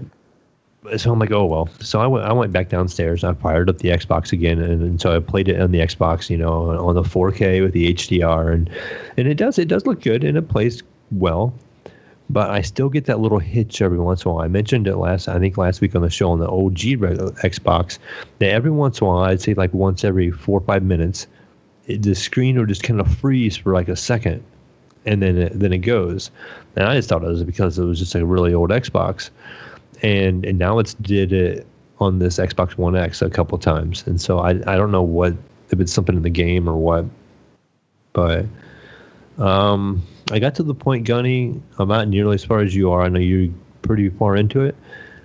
I'm to the point where I just got done talking to the toad in the swamp. Then I got the ability to launch myself off the projectiles and off those little hanging light things. And that's where I'm at. And I have to go I have to start the mill. So I can clean the water up. So that's kind of where I'm at right now. Even though I went back and explored it and I've kind of upgraded a lot of things, I still haven't YouTubed it yet where I need to get, where I need to start the mill. Mm-hmm. There's like a section up top. I've made it up top, but I can't make it any further. I don't, because I've got like the double, triple jump or, propel forward twice. A dash while you're in midair. Yeah, double dash. But I'm like, is that enough? Is this what I actually need? But there's so many spikes and I don't have like the ability to smash the spikes. That's sometimes I think it's hard about this game is sometimes knowing where to go or if you're missing an ability or not. Right. I had a question. I don't know. Once in a while, what am I missing here? What am I missing here? And I kept searching. I kept backtracking over this whole area, and it took me a while to get through it. And I just could not figure it out. And here I was just missing this little cavern that had a thing in it that you had to activate that gave me an ability to get past the section I couldn't get through. And I'm like, oh, it was right here all along, And I do run into that every once in a while. So I wish. Yeah, because one thing I've noticed too is, if you look at your map and you see where it's gray, you haven't been there. Right. And I didn't even notice that until this week. I'm like, oh, I see where I didn't go to this area where I passed 100 times where it's gray. And probably something there. On the map, it was gray. I needed to try to figure out how to get there, but there'd be times you just couldn't get there, or it'd be like a secret. You're like, oh, okay, this is how you get in there. So now that you've got where you can actually get those things in the air and now I'm kind of getting an idea how the game kind of goes and how it's doing its thing, and I can kind of figure it out a little quicker now. At first, I was a little confused, kind of like, okay, what am I going here, or what am I doing here, But now I kind of see how it's kind of going and the progress of things, and so I'm just figuring it out a lot faster now. So I'm definitely looking forward to playing it a little more this week. The nice option now is when my boy is on my playing on my PC, I can go down the living room and just fire up the Xbox. So I have that option now. So nice. We need to get on some Ghost Recon Breakpoint. Yeah, so I picked up Ghost Recon Breakpoint, and I wanted the Jedi Fallen Order bundle, which I could not find. So I went ahead and bought it because it was on sale on the Xbox store. There you go. So I picked those up, and I played the beginning of it on both of them, of Breakpoint and Fallen Order, but not far enough into them at all. Like I played this part already in both games. So in Breakpoint now that you've played that recently and you played it with the new update, what mode did you go with? I went with the old mode with the gear score. Okay, because I just switched over last week. And it said you could switch it any time. So I was like, I'm going to stick with the gear score mode. That's what I knew when I first played the beta. And it kind of has that Division feel to it. So I went with that route. But yeah, you can change it in the game. So because I'm thinking I'm going to switch mine back because I'm like, it doesn't really change the game, really. That I found. It's just that it just seems the more enemies I kill, the more higher the score, Where I'm like, The main reason I picked this up probably was to get the opportunity to play with like you, Gunny, and Pinpoint, and I know Alan he's been playing it from them guys over at GF&G. Yeah, so Johnny Andrew has it. Yeah, quite a few of us do. Joe. Play with some more of the community also, and just some Xbox games. I have a cheap little headset that I can make work, so I'm using that, and I tested it last night with Pinpoint, and it works fine. So I can get on there and get into some party chat and all that stuff. So. Good times. Yeah, for sure. But just one other game I played this week, and I played this game on the horrible Epic Store. Oh man, it's a game I wanted to play, and it's been on Steam, and it was free on Epic, which was Hobb, HOBB. And this game has always been said it was kind of like Zelda Breath of the Wild, kind of that same art style, and they say the game is a lot of fun actually. So I fired the game up, and I haven't had a game on PC do this in a really long time. So when you launch the game, it opens up a little window, and it says, what resolution do you want to run at? What do you want a VSync on? Do you want to run it on what graphics setting and stuff like that? So you answer all those little questions, and you hit OK, and it closes. And then the game will launch finally. And the game launches, and I started playing the game. And I was really getting into it. Like the very beginning, it was pretty cool. The art style was neat, and the atmosphere was kind of neat. I'm like, I might actually kind of dig this. This is pretty cool. And you get this big robot thing with you, and it's like you're kind of following it, and he keeps like breaking open these walls and opening new paths for you. And it's just kind of teaching you about the game, and you keep seeing this like purple goop stuff that keeps taking over. And you can see the theme is kind of like what you're going to have to do. You have to kind of take care of this stuff. Well, as the game goes, and very, very, pretty much in the intro yet, is you get by this goop and this stuff gets on your arm and you can't get it off. And you're like shaking your arm, and the robot comes over and grabs you and pins you down on the ground. And he pulls out this like big blade comes out of its arm, and it chops your arm off. And you all of a sudden you use this little scream from like your character, and I'm like, what the heck just happened? And it shows a cutscene, and the robot's carrying you away, and your arm is laying there stuck to the ground with this goop. And I'm like, oh, so your arm's gonna have like some abilities in it or something like that. And as soon as that cutscene ended, like it was gonna go back in the game, it crashed. And I'm like, oh, what happened here? So I closed everything out. I go back into Epic Store and I launch the game again, and I get an error right away, and it won't let me run it. I'm like, what the heck? So it does that multiple times. I start looking into it. I can't figure it out. So I get that little box to open up again, and I keep trying different things. I lowered the graphic settings. I turned VSync on and off. Every time I would get this error, and the game wouldn't launch. Ultimately, what I ended up having to do was if I put the game in windowed mode, the game would launch just fine. But if I put it in full screen, it won't launch. It reads an error. So I uninstalled the game and reinstalled it because it's not a very big game. Same error, like after a clean install. So I'm like, what the heck? So I uninstalled it again and put it on a different hard drive, thinking maybe there was something remnants of the old save file or something like that.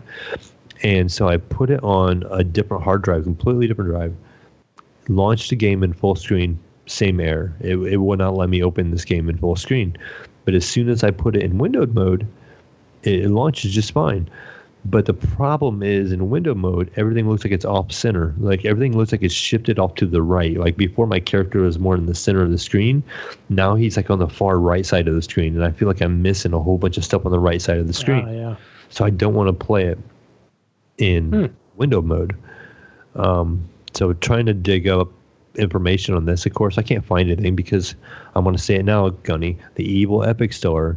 They don't have any kind of forums or any way of checking this stuff out. So I'm probably gonna have to. Hey, that's where you go to Reddit, man. You go to Steam. evil Boom! Shots fired, man. What kind of boomer ass fucking shit is that?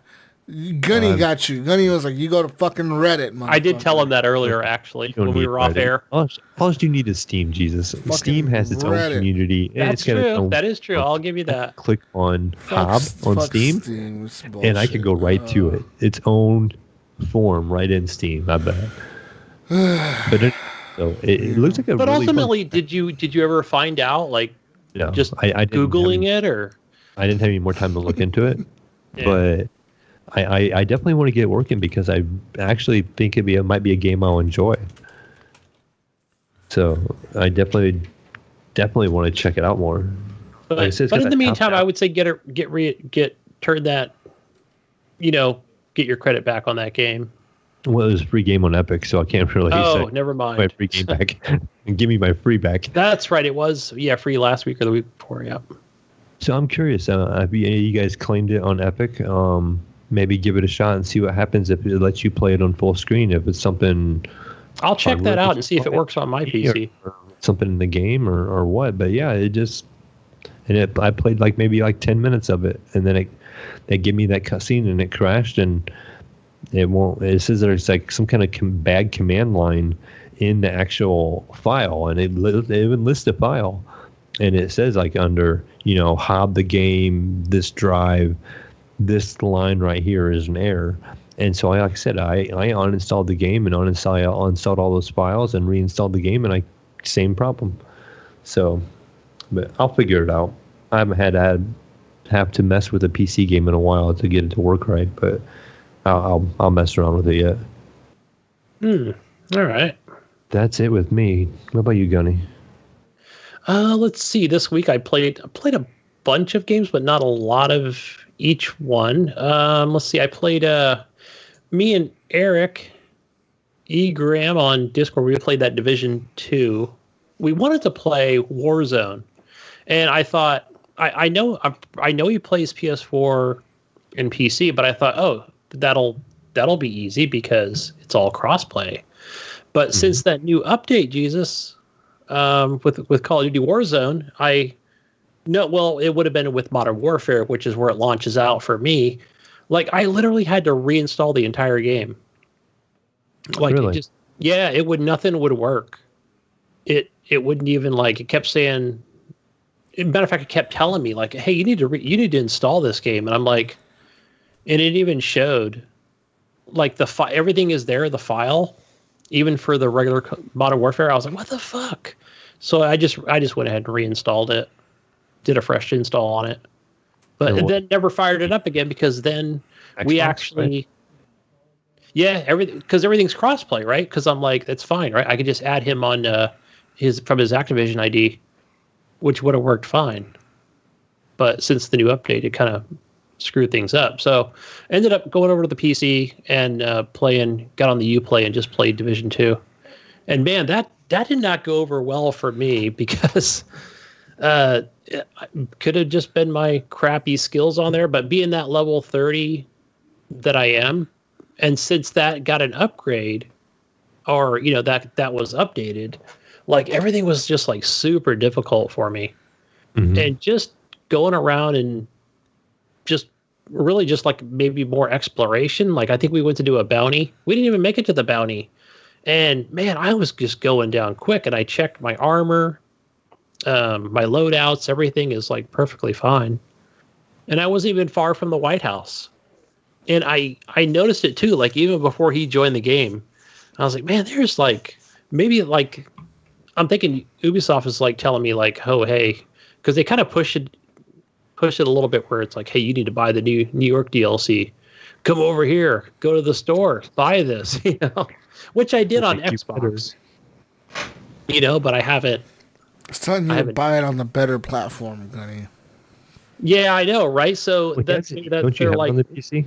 This game won't be so hard because you'll actually get like an outfit and stuff that'll help you. You get that level 10 boost. But don't you own it on PC? Yeah, I own it on PC, but I don't have the New York DLC. The Warlords of New York. I just have like the vanilla game. But yeah, obviously if you buy the Warlords, like not the season pass, but let's just say you buy that DLC, you'll end up getting like season 1 or season 1 pass or something. Not the season pass. Let's be clear on that one. So, because yeah, it did come with a lot of perks when I bought it on Xbox. So, but yeah, that wasn't enjoyable at all. Maybe I'll wait for a sale and then I can actually get that boost and I'll be perfectly fine. But yeah, I'm gonna blame it on Ubisoft and just say that's real shitty. Just make everything super difficult for me. Barely making it out of the White House, you know, like taking 2 shots. Kind of crappy. Never had much of an issue with stuff. I wonder what the issue is. Yeah, you know, I'd be interested to find, like, maybe I should go back, start a level 1 character, and kind of see how it goes. See what happens when I make it up to level 30 without buying the DLC. You know, I seriously doubt I'm going to go down that fast. Anyway, moving on.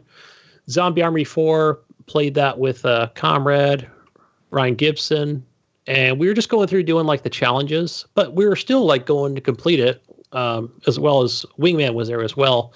And just finding the collectibles, finding the audio stuff, banging out some achievements. So that was cool.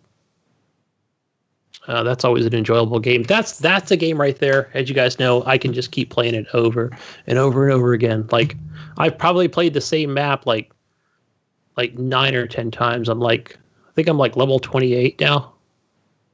So anytime anybody wants to send me an invite on that game, I'm like, whatever map, man, let's just go.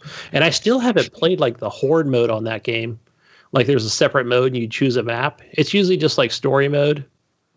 But there's not much story really to it anyway to begin with. You know, you just kind of skip over the cutscenes and then just go with it. I gotcha. The next game is one I'm really enjoying, Black Mesa. Played more of that today. Yeah, so I was able to get this off your pass, so I'm excited to check this out. Yeah, I thought you said it wasn't on the list, but it is on there. It is on the list. Awesome, man.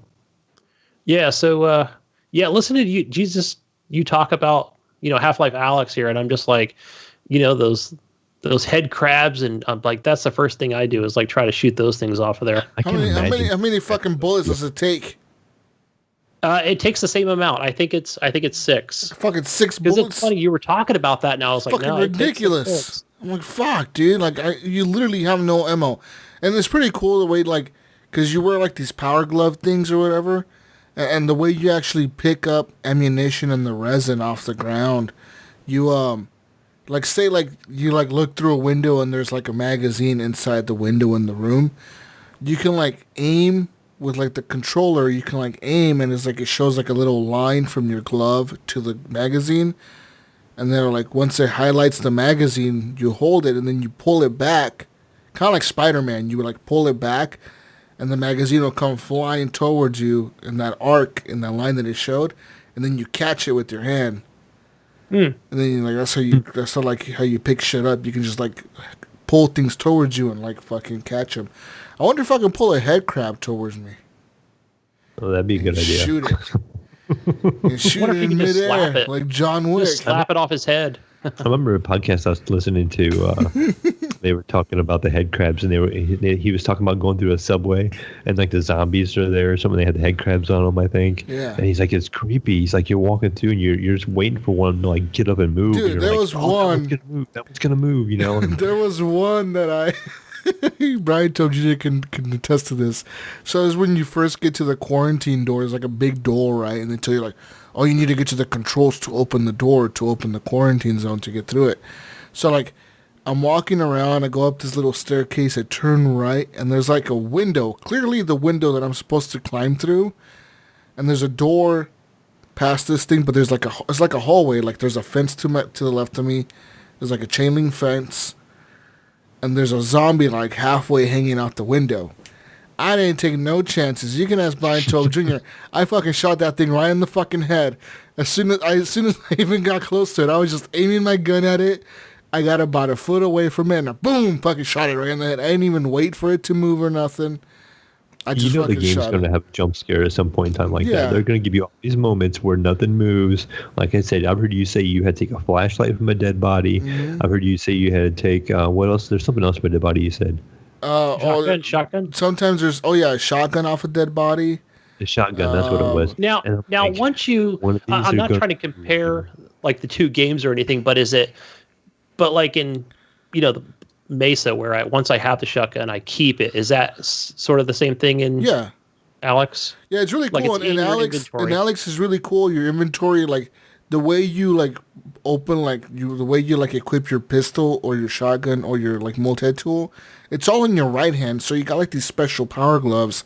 So like the cool thing is you just click in the thumbstick and like you either flick your hand up or down. So down is for the multi-tool, up is for the pistol, and left it's for the shotgun. So I'm wondering right it's going to be for something else probably.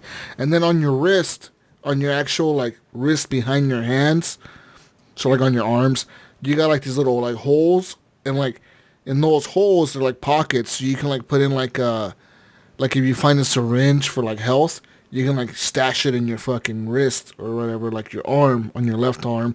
And on your right arm, if you find like a little tube with like the little alien thing that you can like use in the med stations, you can like stash that tube in your fucking wrist. So like whenever you need it, you just pull that stuff out and inject yourself with health.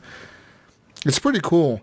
And also the flashlight is really cool too because it comes on automatically. If you walk into like a really dark hallway or a room, the flashlight just turns on. So like kind of, but like I'm pretty sure you're right, Mayo. The jump scare is gonna happen. At some point I'm gonna let my guard down because it's pitch black. You can't fucking see in some of these rooms, and you're like, there's zombies there's zombies sitting there, and they're just sitting there. And it's fucking creepy, dude, because sometimes you'll be like walking, and one of them will just bust through a window. He'll just like run out the window and just like fucking break the window, and the windows look real in this game. Like it's fucking crazy how weird, like realistic the windows look. But the fuckers will bust through the window, and like they'll try to grab you and shit. So like it's gonna happen. It's gonna happen. I'm scared. And the thing is, in VR, the shitty part about VR and jump scares is they're nothing like being jump scared on a TV screen or a monitor. Like, right. You can't close your eyes. I mean, I guess you can, but it's still like, Right. you're like immersed, you know? Like the size of stuff in front of you is, Yeah. It's to like a scale, 1-to-1 ratio. pretty So it much. looks as big as you, and you're walking up to this object and you're like looking at it going, is it going to move? Is it going to move? So I know what you mean. I The played scary part, one of the creepiest parts that happens in the game in the beginning is, like I said, in that subway, when you're walking in the subway, and so you just fought all these zombies, right? Like this is the part where I told you there was like 5 zombies, and I ran out of ammo the first time. Well, the second time I got through there, I made it through with like 1 magazine left, 1 Mayo, like literally like maybe half one. And I go through the subway, right? And like there's a door that's closed, and it has a pipe like jammed in the door, so you got to pull off the pipe so you can slide open the door so like you get through the subway. Well, guess what happens as soon as you pull that pipe off and you open the first door and you open the other door to get through to the next car? What happens at the end of that car? It's like a dark looking car. At the end of that car, all you hear is and here comes a fucking zombie who's opening the door at the end of that card, and he's like opening the door full speed, and he's like running at you, dude. He's like fucking like coming at you full speed on that fucking subway card, and I'm just like, oh fuck, oh fuck, oh fuck. I'm trying to take pot shots at him, fucking missing. That thing's like, run! And he's running at you. He's not like stumbling at you. He's not like walking at you kind of slow. The motherfucker's coming at you. Where's he coming at you? Yeah, the motherfucker's coming after you. Like, he knows you're there, and he's just coming after you at full speed, and you're like, holy shit. And that part was fucking creepy. I think I died once to him, too. He killed me. Fucking asshole. Yeah. But like I said, you run out of bullets, dude, and it's like, you know, you get tensed up and you forget how to reload. It's a simple mechanic. You just fucking let the magazine go, and you put the new one in, and you slide the fucking thing back. But still, it's just like, what the fuck? The heat of the moment, yeah. You forget all that.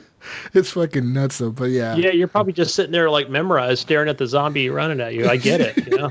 I know we kind of hijacked your spot here real quick, Gunny, but I guess I do have one more question. Now, do you see why, I guess, they kept saying about Half-Life 3, and they were kind of waiting, and they kept saying they wanted to make a unique experience, and that's kind of why they brought it back, because of the whole VR, and they thought it was worth it. Do you really feel like it's like a cool, unique experience worth bringing back a Half-Life series for them? Definitely, yes. No, I agree. I think that they were completely right when it's a unique experience, because it is, dude. Like I'm sure, Gunny, you're gonna get to play this on the PSVR. It's gonna come to the PlayStation. I think. Actually, so let me just interject right now. So we have, a question for you guys: Do me and my son get the what's the Steam one called? Vive. The Vive. No, do we get the Vive? The Index. Or get the Oculus Rift S? Well, you can get a Vive, an Index, or an Oculus is your options, really. The Index, Gunny, is the most expensive. And that's the one from Valve, and that's the one that's like fucking $1,000 plus the controllers. Yeah, I saw that. I was like, yikes, that's a little expensive. Yeah, I don't know. The fancy controllers. It mimics your hands a lot better. You know, it's gonna because it actually tracks all of your fingers. Like you can each finger you individually move on that controller, it's gonna be mimicked in the game. But like, I mean, really, if how many games are gonna adopt that feature? Well, I'm talking Beat Saber, Alyx. I personally, just that Walking Dead. I think you should get an Oculus Rift S. Like I'm thinking the Rift S. I actually prefer over the Quest 7, but that's just my own preference. I say get the Rift S, Gunny. It works fine, and there is some tracking in the Rift S as well. Like it does a really good job of tracking your thumb. Like it knows where your thumbs are. You can like make a fist with buttons and shit, and like. And your pointer finger. It does your pointer finger and then your thumbs. Yeah, and so it knows how to do all that pretty fucking accurately. So like it just works, you know. Like the Rift S, it gives you the Oculus Store. You get access to that, and it gives you access to all of Steam. Like literally, Steam works with the Rift S just as fun as it does with the Index. I'm sure. I don't know if I'm sure the Index probably works with the Oculus Store. It's just another kind of workaround you probably have to do there. But I would suggest just go with that, and it's not that expensive, dude. Like I mean. Yeah, it is expensive. It's $400, but it's not $1,000. Yeah, you know? That's what we looked at the one at Best Buy. It was kind of prior to the pandemic. Well, just before we all started to don't let isolate. The cord of the Rift S scare you. Like Jesus will probably tell you not to. He's had to use it. It's only one cord, and it's not even that big. It's a fucking cord that it's pretty thick cord. But all it does is connects to your DVI port or whatever, the back of your fucking graphics card. And USB. And one USB 3.0. And that's all you need. Yep, and then you're set up and ready to go. And then that's it. And the fucker knows it tracks your hands. Everything's fucking... Other than that, you're set. It's like the PlayStation where you have one wire, dude. It's the same thing. Okay, yeah. Just better graphics. Better graphics overall, and... It's just as good as the PlayStation, and you don't even have to wear headphones with this one actually, because it has like little speakers built in. It's fucking weird. Yes, and a microphone. Yeah, nice. So, and I would say you have probably a wider variety of games on Steam. Not saying they're good quality games. I would say maybe the PlayStation has a lot of more AAA types, higher end stuff. Steam has, it's Steam. It has a lot of indie stuff. It has a lot of AAA stuff. It has all that, but you also have a bigger variety. So if you don't mind not having a AAA title and you want to try something unique or try something kind of, I would say, maybe not graphically great, but cutting edge, like, oh, this is a cool theory that they're going to try to do in a game, and they try to implement it, you can try that kind of stuff. And so, yeah, and my kid reminds me every day, as he's on Steam, I want to play this in VR, I want to play this on the Oculus. So, yeah. The other thing, though, that I will warn you about, we're having a VR, Gunny, and I've fallen trapped to this on both the PlayStation and the Oculus, is that once you get VR and you get that first hit, you want to try it all. You want to try fucking everything. And this is out for, I want to try this. I want to buy this game and that game and that game and this game. And next thing you know, you spend like $400 on games and you're like, you play them each for 20 minutes and you're like done with it. Right. It's a good experience. I'm done. Yeah, I played this for 30 minutes and I'm done. Like, oh, fuck. Like, you really... Yeah, the only one I really go back to a lot is Beat Saber. Yeah. That's the one that seems to be most common in my house. That's the one my kid always goes back to. But you know why it's so good to go back to Beat Saber, Mayo? Because it's easy. It's easy. You just go back like 2 songs or 3 songs. You get tired and you're like, fuck this. I'm tired. I don't want to play this no more. Now, I will say Pistol Whip is really fun, though. I do like Pistol Whip. Yeah. So I don't think you played that one yet, have you, Jesus? Yeah. I played it on the PlayStation. Or was it... Well, it's not called Pistol Whip on the PlayStation. It's called like Audica or something. It's very different. Oh, yeah, I saw that on there. That one's different, actually. Yeah, so I played that Pistol Whip is, so you're standing still and the environment moves past you, and you're kind of like John Wick. So it's kind of I've seen it. Yeah, I've seen it. It's all purpley and shit. Super Hot. Think of Super Hot.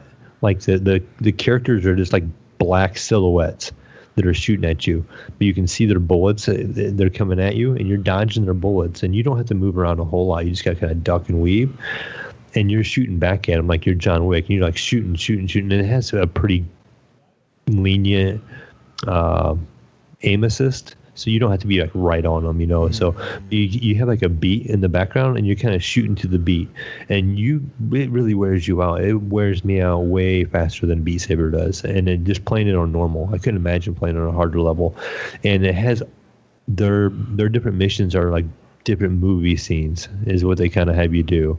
Like it shows like a movie billboard, and you pick the one you want to do, and it will play through, and it'll have different music, and it's real catchy music, kind of like Beat Saber, and you're shooting to that rhythm, and you're kind of shooting down on the ground because like in Super Hot, you have like lower platforms, and there'll be guys shooting at you from there, and there's guys shooting at you from above, so your head's on a swivel, you're turning all the time, figuring out where these enemies are coming from, and then you get bonus points for pistol whipping a guy. If he's straight in front of you, he kind of comes at you, and if you don't shoot him, you can like dodge a shot when he shoots at you, and then you can hit him with your pistol. When he gets close to you, you get bonus points, and then you get bonus points for shooting to the rhythm. And at the end of the game, it gives you a score, And then, but yeah, I am super tired every time I play that game. Like it wears me out after like 3 rounds. Yeah, Beat Saber though, get that. Yeah, play that. Hey, speaking of that, real quick, the Beat Saber. That's how my kid has been getting his PE credit on Google Classroom online. Yes. So he shows a screenshot of his my God. Yeah, to show that he's been getting his exercise. Really? Absolutely. 100% he is getting credit for his PE from playing Beat Saber. Okay. Uh-oh. So how many other kids that are quarantined right now do not have VR, and how are they getting their PE credit? I have no idea. I think the government should be sending PSVRs to all the kids, and they can all have. They could have a virtual classroom. They could all log in. They could do VR classroom. You know what? You know who should be really on top of that right now? If I was Mark Zuckerberg, I would be like figuring out a way to like make cheap ass VR headsets, like really cheap, like the Oculus Quest, but like drop them down, like have the government subsidize them all or whatever. and just be like, look, we're launching Facebook School or something like that, or Oculus School System or something, where the Oculus School System where you log into your Oculus device and this is registered to you for the school year, and you log into this school or whatever online, and we have teachers online, dude. I can't believe they haven't done that yet. Like, that discussion happened somewhere in the government somewhere. That discussion happened somewhere. That needs to happen like right now. Like right now with those coronavirus and like right now everything's quarantined, everything's shut down. There's no graduations. VR headsets for all the students, subsidized by the government. It'll only take a few $1 billion. I mean, you already spent $1 trillion the other day. Might as well spend a few billion for kids. You're spending. They literally spent 100 and something billion for airlines. You could spend 50 billion or whatever for fucking kids, and have them all like look, be like, dude, make a fucking school system, a software that you can have all these kids log into. Like if Facebook can do it, like they would make so much fucking money, dude. They would be set forever and ever and ever and ever and ever. Yeah, who are we talking to? Why are we on this podcast, guys? Let's get on this. Let's go start our own software company and make a school for virtual reality right now. Let's go.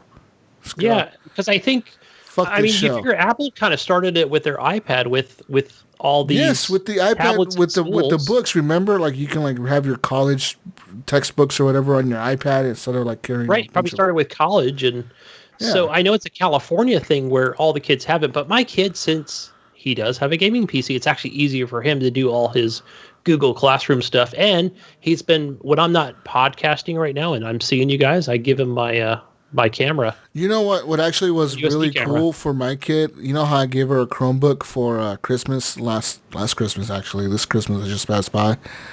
It's interesting that I gave her a Chromebook for Christmas, and her school was giving out Chromebooks for all the students to take home, and she didn't have to register one. She just uses her own. I'm like, fuck yeah. Yeah. I'm like, there you go. Hell yeah. You gotta, because she said that, if you like register one or whatever under your name, that if you break it or something, like the school. Remember I told you about that? The school charges the parents like $300, $400 or some shit like that if your kid breaks it. That's ridiculous. A fucking Chromebook is like $200. How are they fucking charging you that much? Yeah, my daughter we got charged 6 months ago, and I would say she paid like $180 for hers. Yeah, they're really cheap. I don't know how the schools are like charging a lot for these things. So like, I was like, well, at least my kid gets to still go to school. She says no. My kid was telling me that she says she doesn't like that she has to be at home for school because she says she feels like she's not learning as much, and that like she misses her friends, and she hates that she has to go to school on the weekends too. Because it's like every day is 2 hours or some shit. My oldest daughter says the same thing. She's like, it's not fun. She's like, I have to sit at home and learn, and she's doing it on my PC, and she's a junior, and so she's doing nursing and pharmacy and all that kind of stuff, and she's doing like college level courses. Yeah. So she's like, this stuff is hard, and she's trying to figure it out herself, and she can't ask the teacher questions that easily. Oh yeah. She's like, so it's school, but without the friends. She's like, I missed my friends from school. So she's like, like the thing that made school good was I get to be with my friends too. Yeah. And she's like, now I have to do school without my friends and at home, and it's hard because I can't ask questions as easy and stuff. Yeah. So she's having a harder time with it too. Yeah, it sucks, man. Like the rest of the school year, Gunny, kids are out. Yeah, the rest of the school year, it's gone. For sure. Fucking gone. That's ridiculous. That's insane. I honestly feel fucking terrible for all the seniors in high school that are missing prom. Yeah. That are how they're going to do that. Graduation. All that shit's done. And just to think that maybe they won't get like a proper graduation. They won't. Or, you know what I mean? Even though they'll be like, well, we just can't logistically do it this year or next or whatever. You're just kind of out of luck or something. We'll mail you your diploma. Goodbye. Yeah, we'll mail you your diploma eventually. Good luck, kid. That would be terrible. That's going to happen. Yeah, because there's no prom. Prom usually happens this time of year, right? May. Yes. Usually, right? So, I mean, May. June school is out for most. I think for most people, June school is out. Unless you're a 12-month school, but most high schools are 9 months. I think all of them are. So, think about it. Graduation time is June. Usually the first, second week, or third week of June is graduation ceremonies.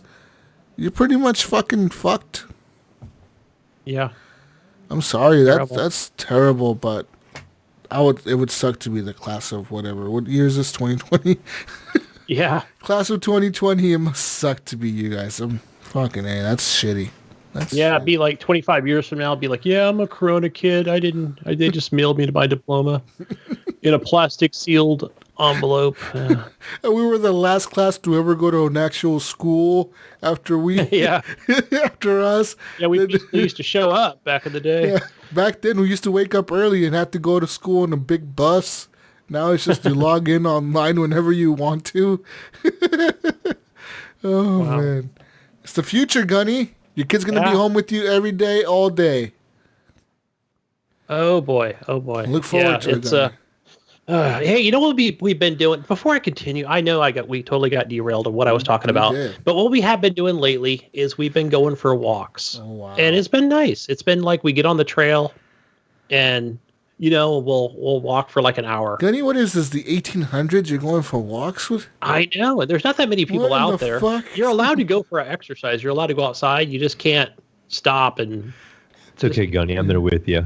Yeah, I know Jesus doesn't like doing this walking thing, This is but 1800s? He said, I I went know, for we've been out walks. a lot. He doesn't because I like haven't them. been getting that much exercise myself at work, which is where I normally get it from. Jesus. All right, Jesus guys. walks a lot. Who doesn't When- like to walk? I used to walk. I should make Jesus used to walk a lot because I used to walk everywhere back in the day. And then I found out what a car was, and I never walked again. Yeah, pretty much, man. Jesus drives a lot. Hey. All right, moving on, guys. Moving on. Black Mesa. I highly recommend it. Mayo, I think you're really going to enjoy it. Oh, yeah. Yeah, I'm It's looking forward to it. It's a lot of fun. And shout out to Mini Del Macho from last week. I said that correctly. Yeah, because immediately when I fired up the game today, I was like, cool, I know exactly where those plugs are he's talking about. I didn't know you can actually interact with them and plug them in the wall and basically kill this big giant monster and zap him.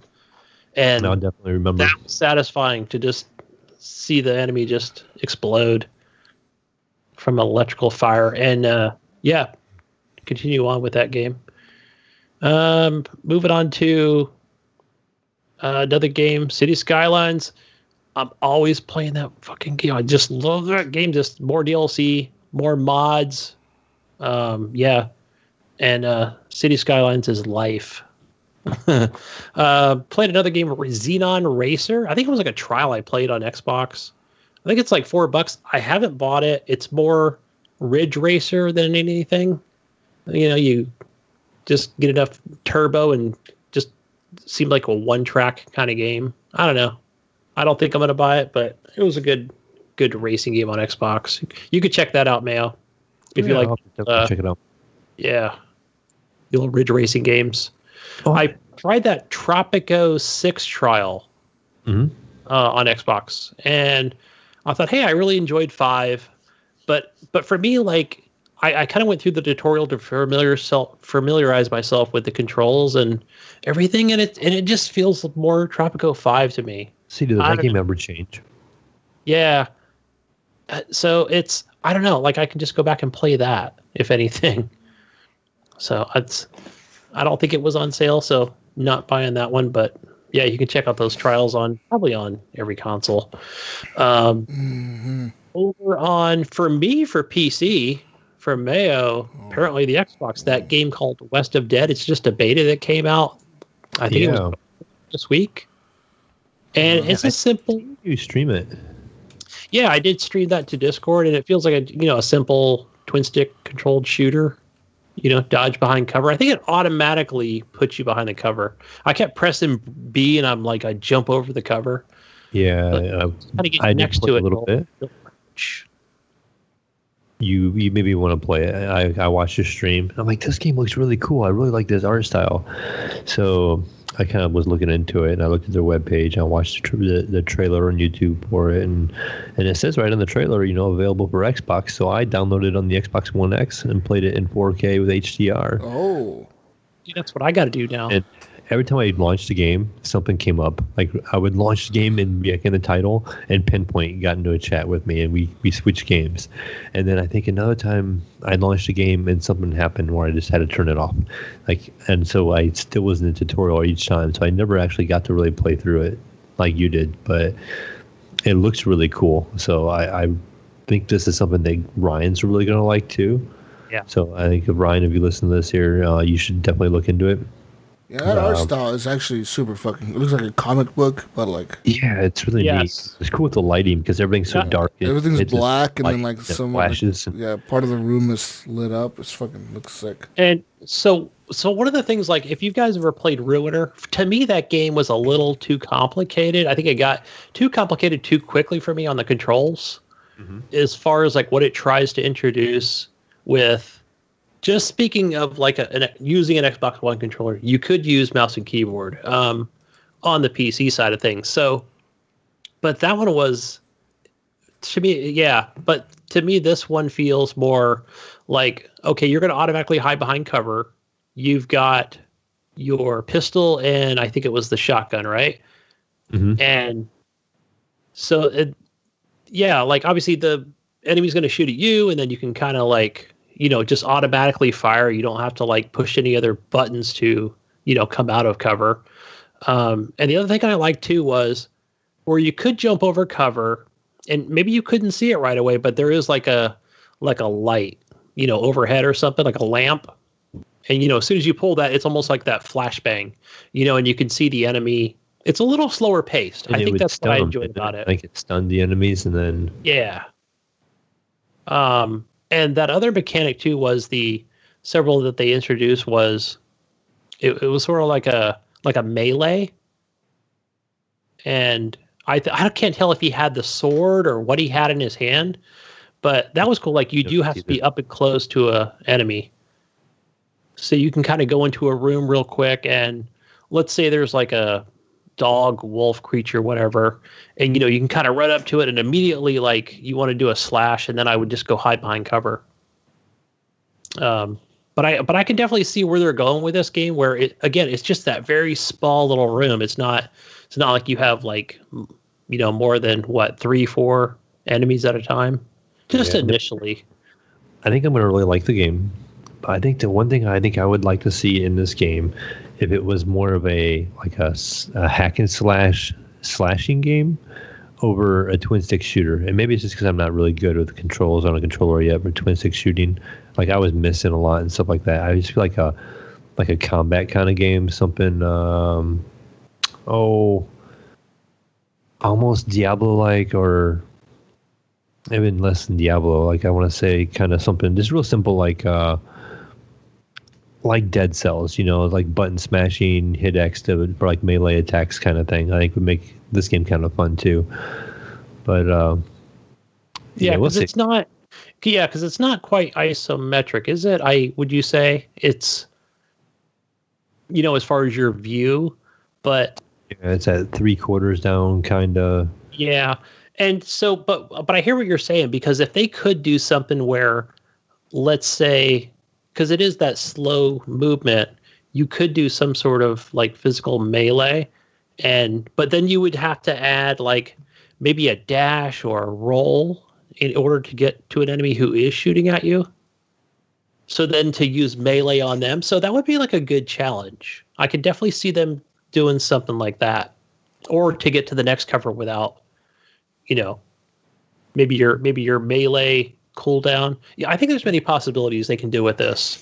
Yeah, I'm curious to see where it's going to go. Because like I said, I think did you reach a point to the end of the beta where you were able to play, or because I know you got to a point and then that guy was talking to you with that cool like southern voice, that gunslinger kind of tone to it, and it sounded really cool. Oh, that's the guy from Hellboy. Yeah, that's Hellboy. I forgot his name, but he's the one who's narrating this. You were like, oh, is that it? And then it went into a level, and that's kind of where I stopped watching your stream. So no, it actually continues on from there, where there's another guy. I think he's like a vendor, basically, and it is almost like a Dead Cells type thing, where it'll actually show like 4 different items that you can purchase. And they're basically upgrades for, they were either upgrades or it was something like where you can actually throw out like a flashbang. So something that's going to be, for your combat. Gotcha. Maybe a faster cooldown on, whatever ability you might have. So yeah, definitely a good art style and cell shaded type cartoony look to it. So yeah, for sure. Definitely can't wait for that game to come out. I'll play it. A good Dead Cells clone. How about that? Yes, and that's kind of the vibe. A different type of game because again, it's twin stick shooter kind of thing. They just had that feel to it. It was just something about it. It looked really cool, and the art style was cool, and like I just feel like it could be fun. And it's procedurally generated, so like the levels are randomly generated. So yeah, that was the other thing I noticed too. I knew it right away because as I entered a room, I was like, oh, okay, there's like 2 other branching pathways that I can take. And yeah, that was cool that it's not going to be the same every single time. But moving on over to Google Stadia, Mayo. yes, I was trying to figure out. I know Nipron on Discord we were talking about this game and stuff, and I'm like, oh wait, I guess I actually have to go in and because I couldn't figure it out on my iPad, and I'm like, okay, I went onto the PC, and I realized like, okay, I have to actually put in a payment, thing for the trial because we're giving away the 2 free months for the Game Pass or the Stadia Pro. And so I went ahead and did that, signed up, and then I realized like, oh, you can actually play on PC. It doesn't have to be on like a mobile device. And you don't need that Chromecast, but it's like if you want to add a Chromecast to your account or whatever, to add to your experience, I'm like, why would I want another physical device? No, thank you. So went ahead and signed up for that. I haven't played it on any of my my iPad or my phone at all. So I just went ahead and played oh geez, now what did I play? Was it Grid?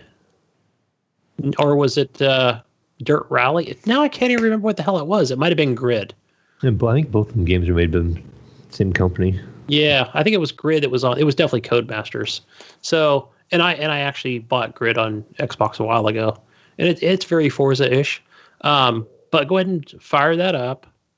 And immediately, it throws you into the game. And the I would say that, again, just on PC without settings, and it even tells you, like, hey, there is no settings for this. You have to actually play on a tablet or a phone to get settings.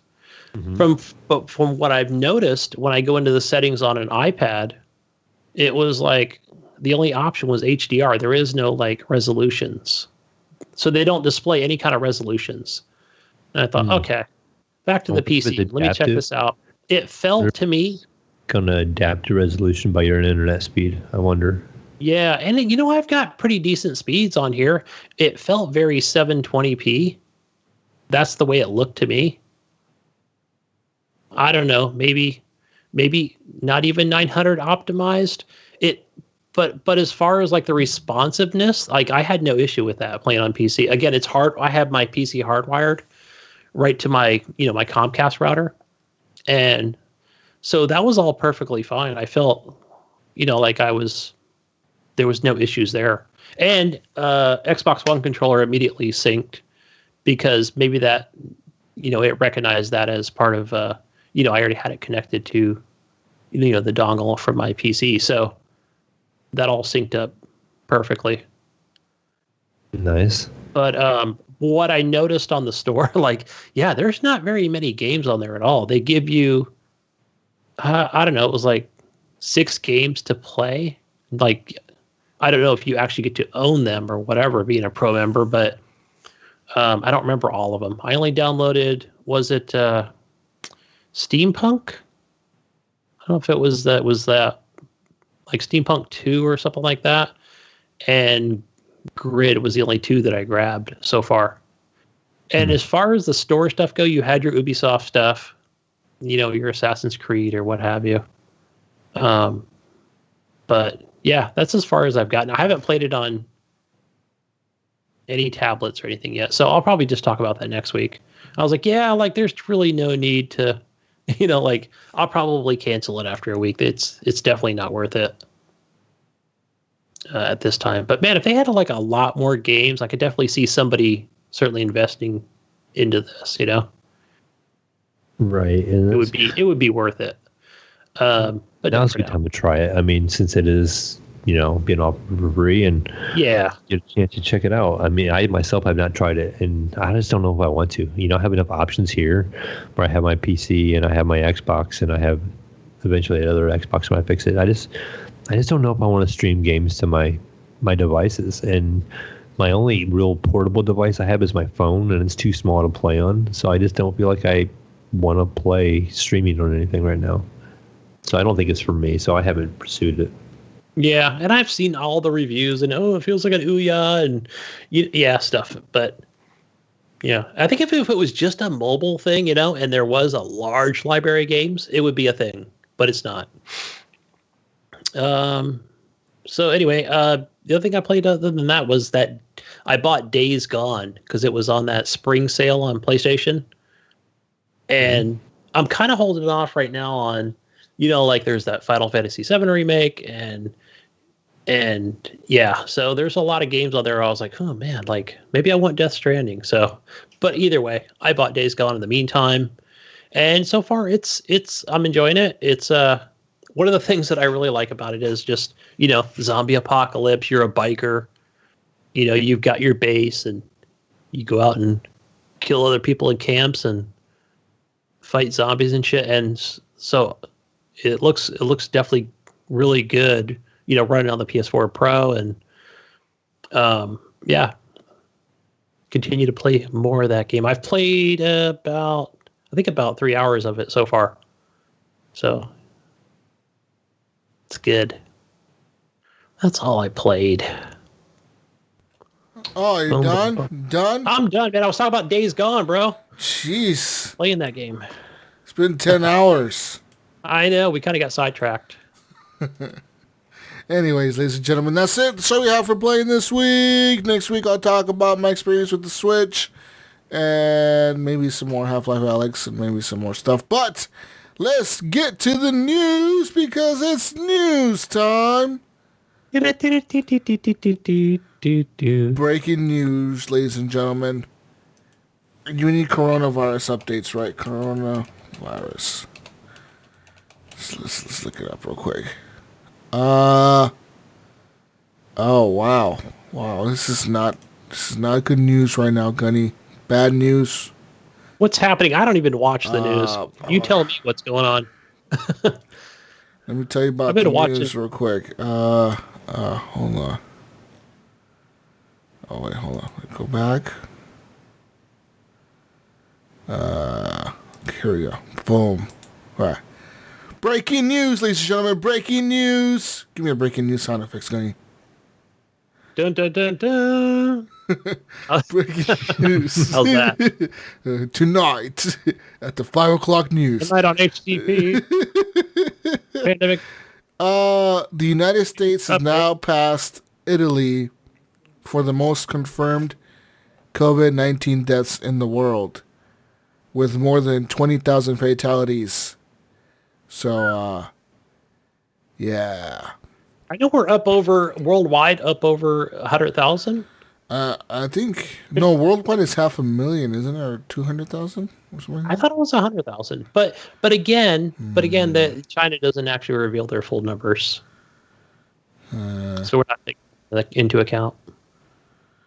And also in other news, in Kansas, a court struck down a GOP measure to allow in-person Easter church services tomorrow. Why would that even have to be a thing? This was a Republican-led effort by some Republicans of the state who felt that they wanted to go to church on Sunday for Easter, and the fucking court was like, no. I mean, I want to go to the beach during a tsunami, but come on. Yeah, be kind of smart, people. Come on. You can pray at home. Yes. I don't even think... It's in the Bible. Pray at home. I don't think people should be doing Easter egg hunts. If I see little kids in parks tomorrow, I'm going to beat their asses. All of them. Beat everybody up. Yeah, I'd definitely be doing something like putting something in the mags. Those kids would have diarrhea the next morning. I'll tell you that. I just couldn't think of the name of that product or what you put in there. Gunny, worldwide cases is over 1 million. What are you talking about, 100,000? No, I thought it was 100,000 confirmed dead worldwide. Oh, no, yeah. Death, yeah, it's 108,000 dead people. Over 1,777,000 cases worldwide. Over 500,000 are in the United States, which is still number one. Yeah, number one. Fuck yeah. 31,000 people have recovered, though, in the United States. Meanwhile, over 20,000 people have died. In my county, there's 30 confirmed cases, and there are 6 deaths. In Oregon, there's 1,300 confirmed cases, and 44 deaths with no recoveries. No recoveries. So, ladies and gentlemen, stay safe out there. Yeah, it fucking sucks still. I mean, whatever, pretty much that's all we could do for the updates. The world's still going shit. Everything still sucks. And, yeah. Yeah, like, it was, like, probably today, like, thankful to Mayo, like, trying to bring some news. Because, man, I went to, like, the gaming websites today, and I was like, there's not even like Corona news in there, like, because everybody's at home to like not gather news and talk to each other. There's not even Corona news. Everyone just stayed home. Yeah, stay safe, people. Stay at home. Happy Easter to those that celebrate Easter, it. Yeah, or happy, boil some eggs, paint them up, and put them on the internet. Boil some eggs. What does Gunny? What are you doing? That's wasting food. Raw eggs. That's wasting food right now, Gunny. You don't use real eggs, Gunny. You're supposed to eat them because then nobody else has to smell that, So, Gunny, listen, right now it's a shortage of food around the world. We all know this. So we must not waste food, Gunny. No. But Jesus, maybe he wants to boil the eggs. And you can eat them, right? You can eat boiled eggs, right?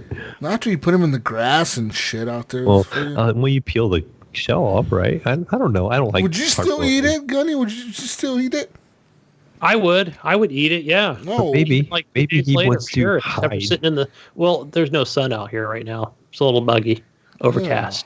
Jesus, he knows there's people walking around in his community. Maybe he's trying to help the community, and he wants to boil a bunch of eggs, hide them around, and let people find it. And he's helping the community by feeding them eggs. Go find this cold, wet egg and eat it. It's been sitting there for a week. It's all nasty and old and fucking cold. I boiled it in recycled water. Oh, man. Moving on to some lighter news. Oh, wait. Is this lighter news? I don't know if it is. But tried to find some. China has now banned the sales of animals crossing new horizons. Pretty much... So this pretty much says that, yeah. What is the censorship scuffle? I was reading the article and I didn't quite understand. I know it's not something that's been released yet. In game like trading or something like that, and China has like a ban on that. Okay, so pretty much Hong Kong or China is pissed off that people are playing the game, and in the game, they're like making, how you can like make things in the game, like design shit and paint and whatever the fuck. Oh, yeah. Well, like somebody made a mat that says "Free Hong Kong Revolution" now. Oh no! And China ain't having that shit, bro.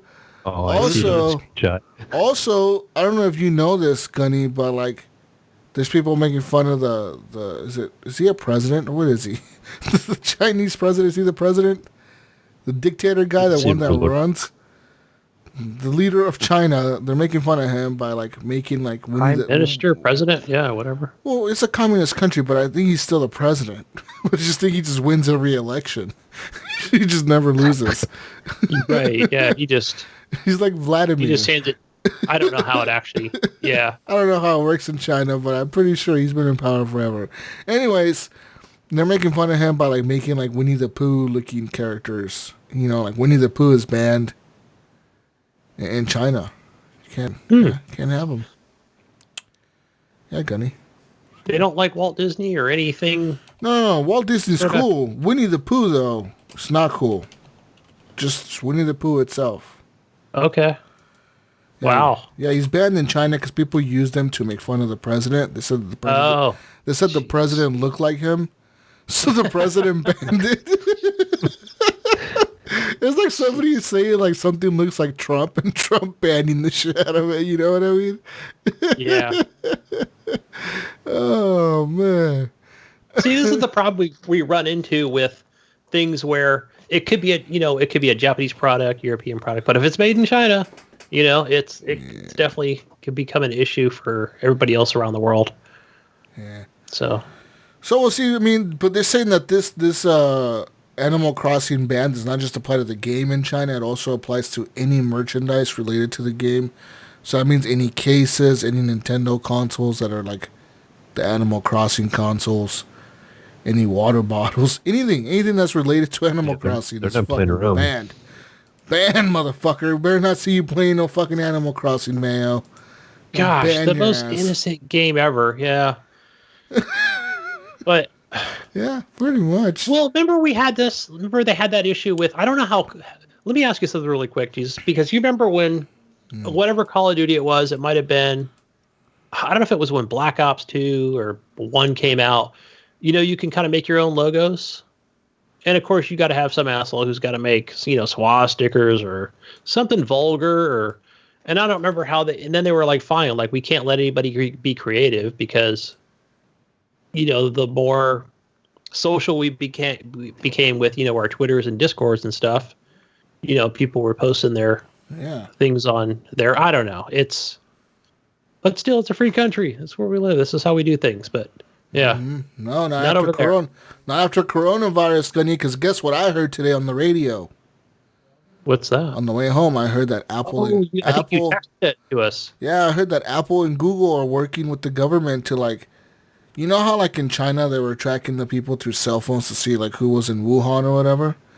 Well, apparently Apple and Google are both giving permission to the government to tap into their GPS tracking on the phones. And so that way the government can track the pandemic and see who's in the hot zone and who isn't. But they say that our privacy is the number one thing that they're focused on. I'm like, you're so full of shit. You are. Right.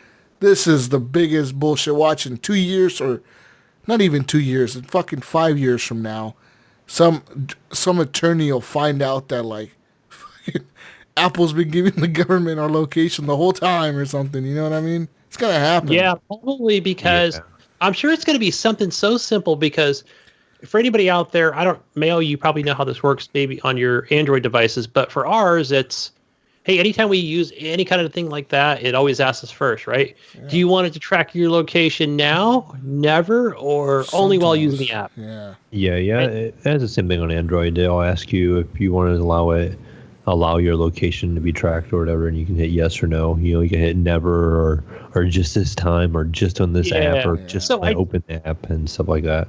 But I do wonder if it is going to be something as simple as, hey, as soon as you turned your brand new phone on and you scroll down and you hit agree. Yeah. Well, yeah, that's all it'll be. Yeah, they'll just push out in the next update. They'll be like, hey, iOS 13.5 or whatever. Here's a new little fucking clause in there that says we can track you and we're giving all the information to the government. You agreed to it, dude. Look at that. And they probably won't even say government. They'll just say third party, something sinister. America, motherfucker. Yeah. That sucks, guys. We're losing our fucking rights, Mayo. What the fuck? Yeah. Damn. Moving on to more news. My rant is over. Cyberpunk 2077 is on track for a September release, CD Projekt Red says. And pretty much, despite the ongoing disruption caused by the coronavirus outbreak, it seems that Cyberpunk 2077 remains on course for its release date of September 17th. This is according to the latest financial statement from CD Projekt Red, which addressed the challenges presented by remote work. They said, quote, "Our plans haven't changed. We are steaming towards the September release of Cyberpunk. There is no shortage of motivation, and we also possess all the tools to facilitate remote work. We've been operating in this mode for over 3 weeks, and to date, results confirm that we can carry on with all our operations without a major disruption." So, that's good. That's good. Did you see, speaking of Cyberpunk, and that's awesome that they're not delaying because we were hearing about other stuff being delayed. Did you see where they announced the first gang? If you scroll down, there's another article. There's like a link to it. That's called the Moxes. And what they're doing to protect this is it's a gang and they protect sex workers. Really? In the game? This game, yeah. So this game is. I'm starting to feel like this game is going to be very much like a Grand Theft Auto kind of feel. Oh, for yeah. some reason. I've always felt like it's going to be a Grand Theft Auto type of game, but in the future. You know what I mean? But I feel like it's going to be Grand Theft Auto, but more like Grand Theft Auto RPG style, you know what I mean? Whereas in like Grand Theft Auto is a very linear game where like you just going mission to mission to mission. I feel like this game is going to be like Grand Theft Auto, but you're going to have a lot of choices on what missions to do in what order. You know what I mean? Mm-hmm. Like, oh, Yeah, you want to be the good guy and save all the people or whatever, then go do this mission, or you want to be the bad motherfucker. And I think this is going to have like that Paragon type system too, where like, are you going to be the good guy, Mayo? Or are you going to be the criminal guy or whatever? You know what I mean? So, I mean, hopefully they do. As long as they make it a full RPG, I'm fucking down with it. I don't give a fuck. Yeah, so it sounds kind of interesting. But yeah, they're talking about like how they were like a faction that was protecting like people. And well, you remember? Do you remember the first mission they ever showed of the game, where they were saying that like the first mission was that they ever showed was where like you were hired by a company to go rescue this guy who was kidnapped, and they were being held for ransom. So the company, instead of sending the cops, they send you. So you were like breaking into this room, like you could like have like all these like crazy like see-through walls and shit with your fucking eyes and all this shit, and then you kick in the fucking door and everything's slow motion because you injected yourself with some shit, and you got like some adrenaline fucking pumping through you and everything's slow motion, and you're shooting all the guys, and then you grab the guy out of the bathtub, he's all fucking like his organs are missing or whatever, and you like drag him out of the bathtub, and then like once you like drag him outside to like the balcony, like the cops show up in like a fucking ambulance and like they fucking like revive him and shit and take him away, and that was the contract and that was the mission. Like you got paid for that, for like saving this dude from this fucking kidnapping or whatever. And I'm like, that looks fucking cool. And like, I'm just hoping the game has a bunch of shit like that where like just random side missions where like, you could do this for a little bit of money or whatever, just do it. Or for reputation or whatever. I can't wait, dude. Cyberpunk 2077. That's like the glimmer. That's like the shining hope. Shining beacon of this year. We need this. We need this. CD Projekt Red, we need this. And another thing, I didn't put in the articles. I did see an article talking about. Have you seen where they did a giveaway for the Cyberpunk 2077 graphics cards? Yeah. Yeah. So they're a special limited edition, Cyberpunk 2080 Ti's, and I ran across an article today saying that somebody was selling one right now, like on eBay or somewhere for $4,000.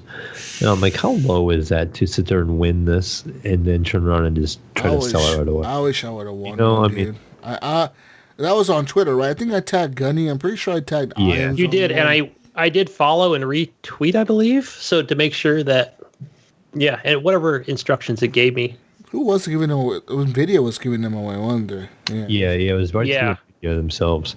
So it's like they only made a couple of them or whatever, and you get a chance to win one of these. And the first thing that person does is think about selling it. I would be excited. They should sue him or something. Like they should have like a clause where like if you win this, you cannot resell it or whatever. Right. They definitely should. I think companies that make shit like that it's like super unique like that, they should have some kind of clause in there where it says like, if you win this within the first 5 years, you can't sell this or something, like, fuck it. That way, if they do want to sell, they have to wait 5 years to sell it. Something, man, because that is kind of shitty, dude. Man, Think about how many people wanted that card. Think about that. Yeah.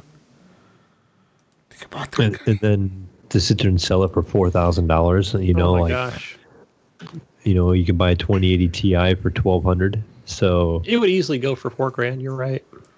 And somebody probably will pay that. yeah. Yeah. Moving on to more games. A new game that's come on the scene is Valorant, and apparently this broke a Twitch single-day viewership record.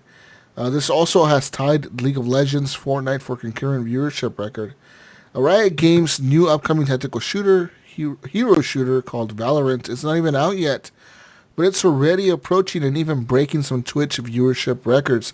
According to Twitch and reported by The Verge, Valorant broke the single-day hours watched record in the single game category. That's a weird fucking thing. It broke that the other day with 34 million hours watched in a single day.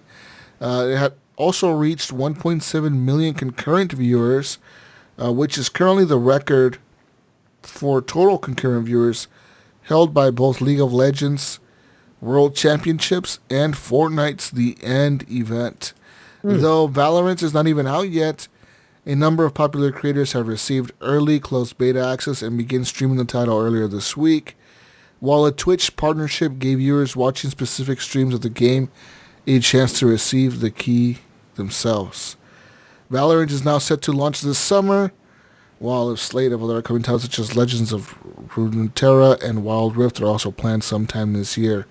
But yeah, I actually watched gameplay of this on Facebook Gaming. I was watching Stone Mountain 64 play this, and pretty much watching him play, I had no interest at all. It is pretty much Counter-Strike, but every so often you can use your money to buy power-ups that give you like some kind of ability, kind of like Overwatch or whatever, like some type of fucking special. Yeah, that's. I watched M Polo play this yesterday, and I was like, "Oh, is it?" I didn't quite look at the description. I said, "Is this Overwatch?" And he was like, "No, this is more like a Counter-Strike Go kind of thing." Yeah, it's like with some Overwatch abilities with it. Yeah. Every so often I see you get that. the ability. I think you have to buy the ability or you get it or some shit. But I mean, literally the shooting spread is exactly the same as Counter-Strike. If you look at the spread of the gun or how the guns shoot. Oh yes, I saw that. And I was like, literally copied Counter-Strike. It's got the knife to it. Same thing. Like the way the pistol shoots in the game is the same way the pistol shoots in Counter-Strike. The same with the SMG, shotgun, every single gun, the spread and the fire of it, the firing rate, everything was straight copied from Counter-Strike. So I mean, we both know that this game is made in targeting Counter-Strike. Yeah, I mean, they see Counter-Strike's popularity still, and it's an older game. Counter-Strike's been around forever. Yeah. And, they look at the spread. You get that, you got your crosshair on screen, and it doesn't mean that's where you're going to shoot. You still have that spread pattern in that gun. You got to learn that spread pattern. Yeah. And the thing that's kind of crazy and it's kind of misleading is, like in this article here is, this Twitch viewership is huge right now for this game. But it's also because that's the only way you can get into the beta. Yeah. So you have to link your Riot account. When you create a Riot account, you have to link it to Twitch. And then you have to watch other streams to get a random shot at getting a key to try this game. So a lot of people are just doing this, I think, to get a key. Like they want to get a shot at playing the game. So I think these numbers, when they're, this article talks about how great these numbers are and they're breaking these records or tying records. It's because people are trying to get beta keys, not because they were interested in watching it so much. You know what I'm saying? My son had played it for a while and he was watching it, but he was also had it running while he was doing other stuff. Like I think he was playing Fortnite, and so he had it going though, because hoping it would activate a key for him. Yeah. So I think a lot of people just have this running. So your son is actually playing this? No, he was watching the stream and he's hoping to get a key. Okay. So we have some information here, some minimum specs required for this game. Now they say that this game can run on a 10-year-old PC at 30 frames a second. So this is the minimum spec right now. This for 30 frames a second. You're going to get a CPU Intel Core 2 Duo E8400 and a GPU, which is an Intel HD 3000. Recommended specs for 60 frames a second will be a CPU Intel i3 4150 and a GeForce GT 730 graphics card.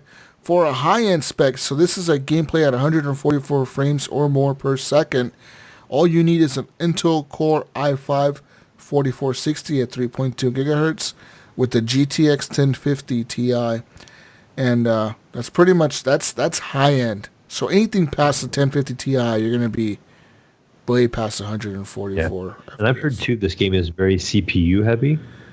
And they're trying to free up the resources of your graphics card so you let your graphics card do the streaming to Twitch. They're really trying to push this as being a game that's streamed, and they're really trying to push it for the competitive side of it. Yeah. They're saying it's pretty easy to get 240 hertz out of this game. Oh yeah. So people with 240 hertz monitors are like loving this. They're like, oh yeah, dude, I get 200. The recommended RAM for this is 4 gigabytes. Yeah, and you know what else? You know, another thing about this company is you don't hear anything about. You know who owns these guys, right? Yep. Tencent. Our buddies at Tencent trying to make Chinese more. government fucking banning Nintendo Switches to bring their fucking Riot games. You know what, Jesus? This game's coming to mobile. It's coming How to about Switch. that? It's going to be running on Switch. Everything's going to be tracked. It's going to be running 100 frames a second on the Switch. Yeah, it is. It will. It'll run 100 frames a second on the Switch probably. Yeah, I'll probably get 1440p out of my iPad. Not just this, but they're saying that they're planning to have data centers across the entire planet to ensure that every player has a 35 millisecond ping or less. So there's that. So that's a lot of promises. I mean, but with Tencent being like the backer of it, there's no doubt in my mind that they could probably do that. You know, put fucking data centers everywhere and right. And they've obviously been working on the game for a long time. They're saying here on the website of the game itself that they've been working on it for years, the netcode, and that they have a commitment to anti-cheating from day one. And they expect you to be highly lethal, and they want you to win on your skill alone, and your skill and your strategies alone. Not based on your internet connection, not based on your graphics or your frame rates or anything. It's based on skills, they said. So, what do you think, Mayo? I mean, maybe I'll give it a shot when it comes out. I think it's gonna be free to play. So yeah, I'm hopefully I'll get a copy of the beta. I know a couple guys from our community. I know Impolo has been playing it and streaming it a lot. But so hopefully, maybe we'll get a copy of it. We'll see. Yeah, we'll see. Could it be the next Counter-Strike? Probably. Hey, with that and everything you've just said from Riot and Tencent being the backer, brilliant for them to put this on many devices as possible. For me personally, this is not a game that I'm going to play, but I can tell you, watching roughly an hour before I passed out yesterday, watching Impolo, this is going to be one of those games where it's going to be my escape from Tarkov. I would probably never buy that game, but I did enjoy watching him play, and I like some of the new abilities that I feel like it's CS:GO plus to me, like a more modern version. Yeah, that's what it seems like. Oh, I kind of liked what they did with this, where he's putting down like this like shield and he's trying to shoot over it, and I thought, oh, that's pretty cool. So it's supposed to be still more skill based than it is, ability based. So the abilities aren't supposed to break the game. Kind of like Overwatch, the abilities can kind of affect how the game plays out. I guess it's still more gun accuracy and skill based in that aspect over the abilities, and hopefully they can keep the game that way. Right. That's going to be interesting to see how they balance that out. But kudos to them, man. I think it's the game looks good too. So definitely be watching more of that. That's right, Gunny. That's right. Anyways, moving on now. Let's go move on here to more news. Google Stadia, we already talked about that. It's free right now for 2 months. Anyone that wants it, go get it. I got it. There's 30 games on the Pro subscription right now, including Assassin's Creed Odyssey and a few others like Destiny 2 and shit. So if you're interested in playing all that, go check it out. But the big news this week was a big reveal from PlayStation. Their new PlayStation 5 controller named DualSense.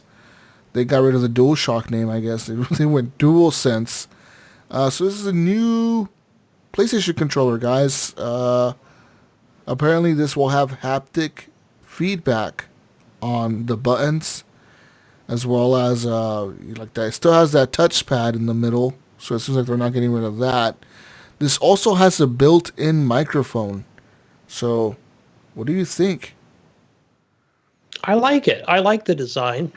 I think, some people talk about where, the joystick placement, versus like an Xbox One. I don't know. I have no issues with the placement of those buttons. And I think the controller, like I think I had even put on Facebook, I was like, I don't know, an all-white controller.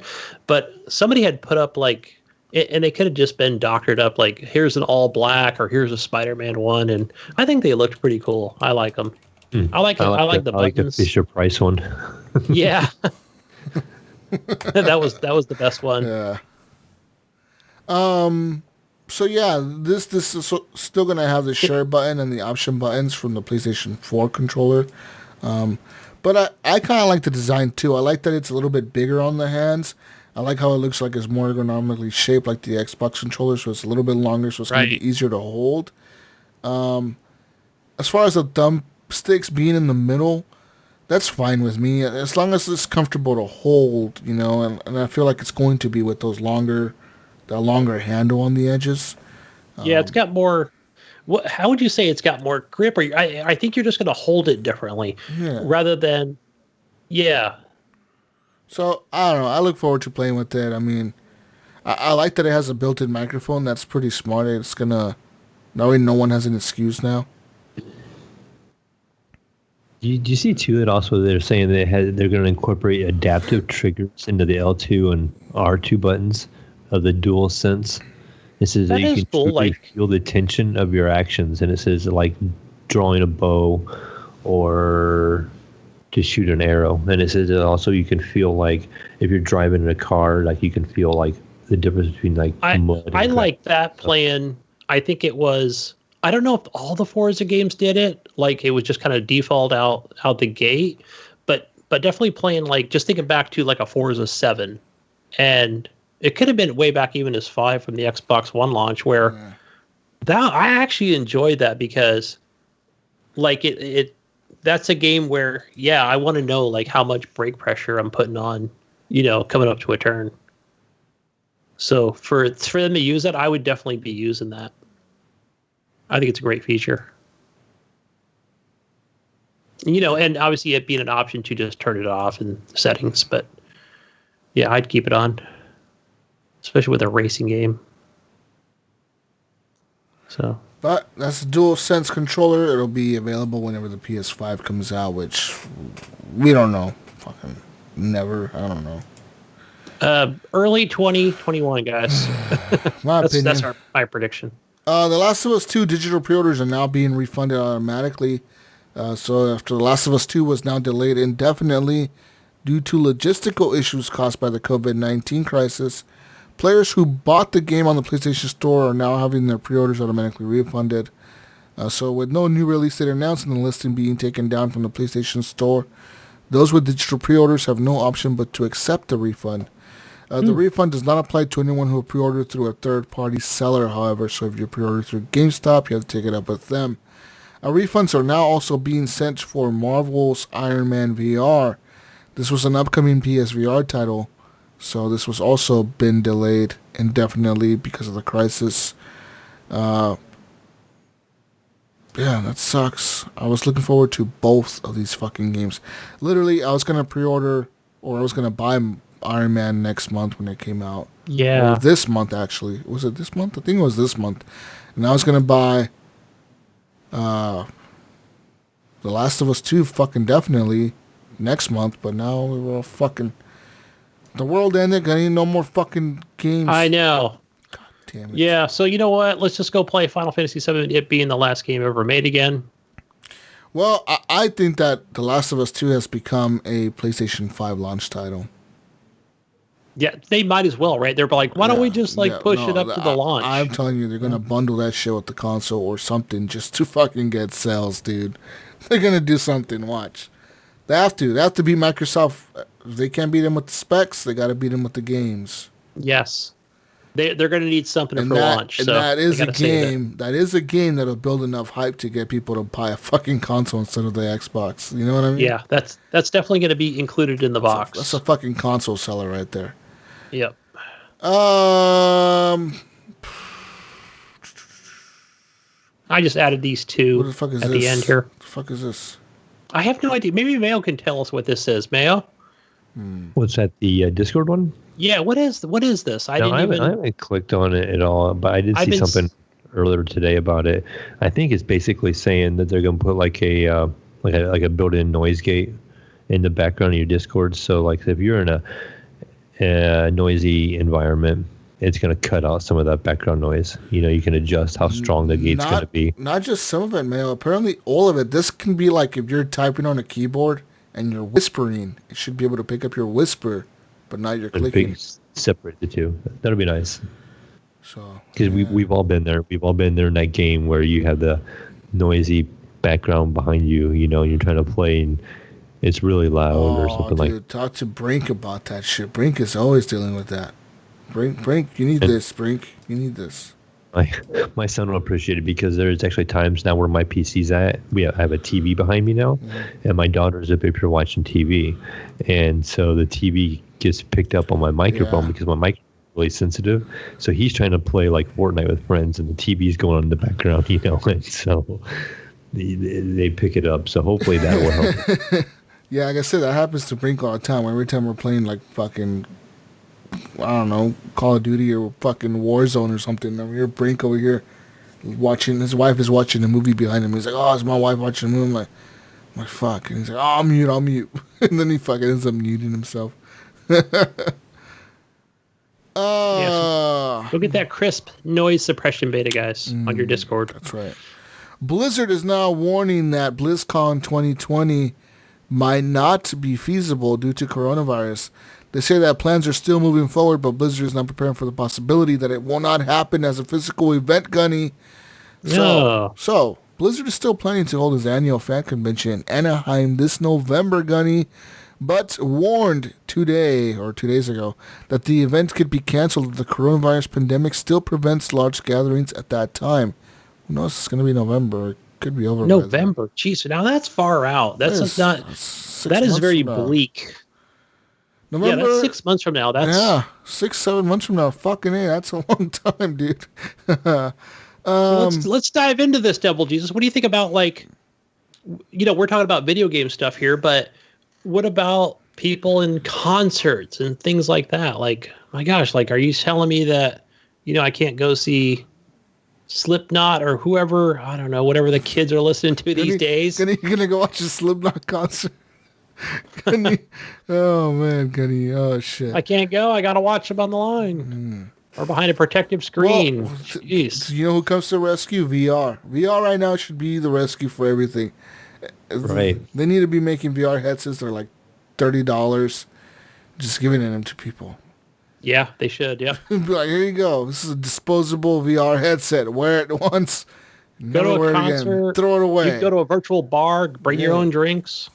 There you go, dude. Go to school. Everyone can still hang Bring out. your own pencil. See, in VR, the cool thing is you can still hang out with everybody, but you're not really there. You're there, but you're not there, right? So it's all not good. in a physical sense, for sure. We could be in movie theaters together and shit, and everyone's still together, but you're not. Hey, really look, there. we could still shake virtual hands and hug and other things, but we're not physically there.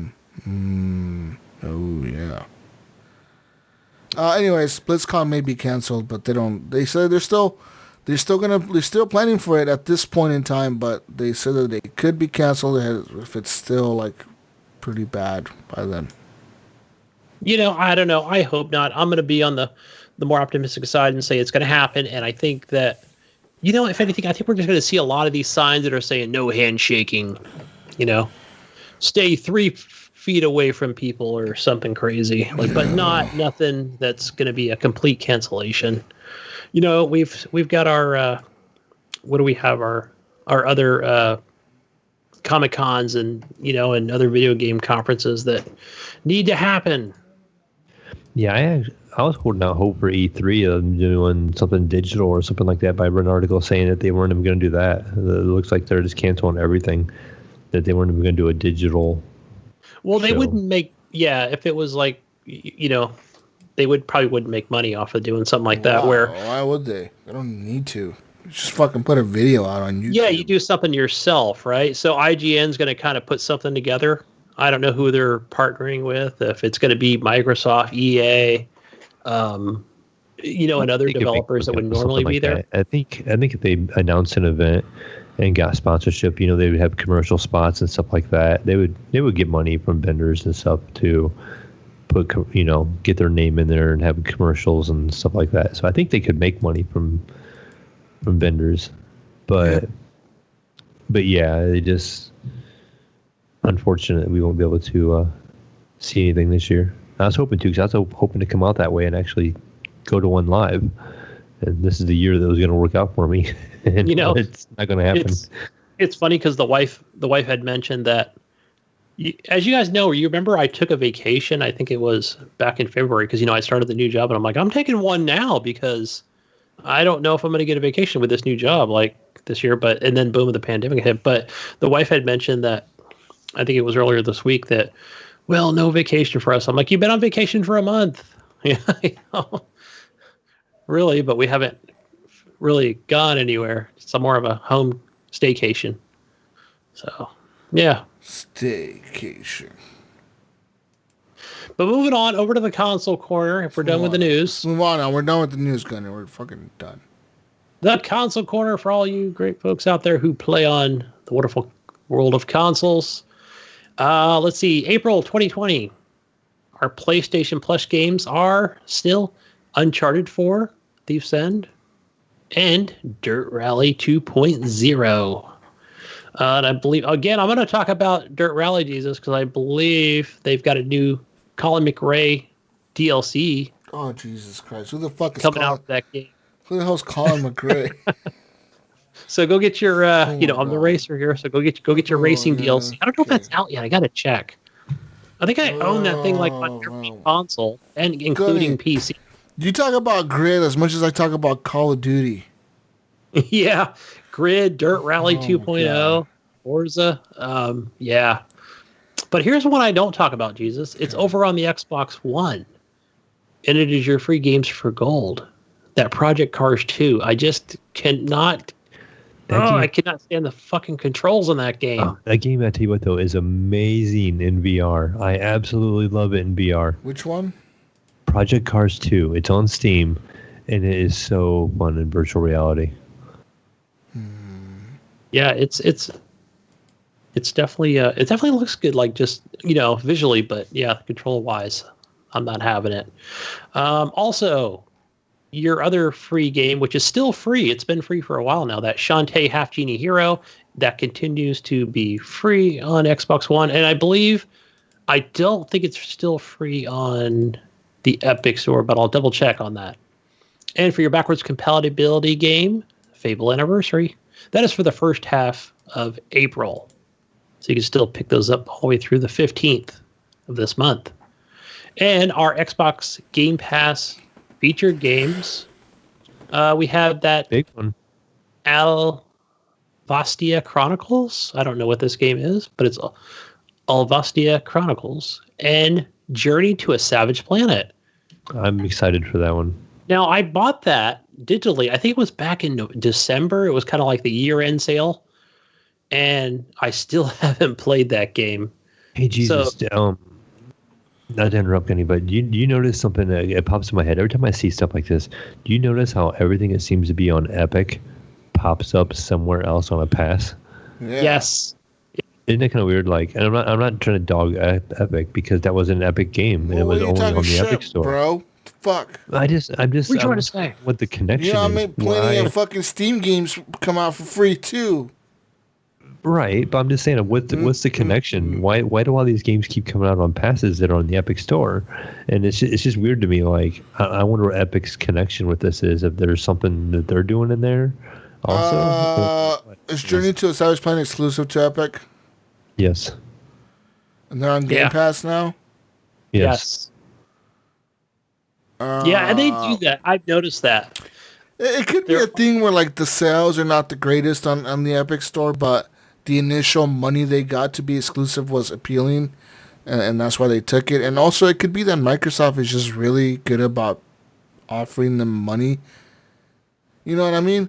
Like at this point in time, it's a lot of these AA studios that they do it with. At this point in time, how many people are actually still buying that game? And like these studios, however you look at it, you know, and if you get like if somebody's not buying your game as much and you get offered a chunk of money, do you just take it and be like, oh fuck it, put it on Game Pass? Yeah, sure.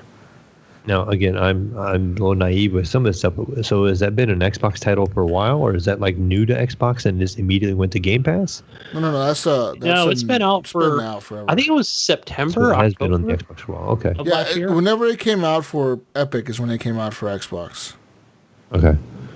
Yeah, it's just that it was exclusive to Epic on the PC, but it's been on PS4 and Xbox since day one. Yeah, it's just weird. I keep seeing these games that appear on passes in various places, and they're all in the Epic Store. Well, the thing is, I think Epic is securing them as exclusive for them on the PC side. Right.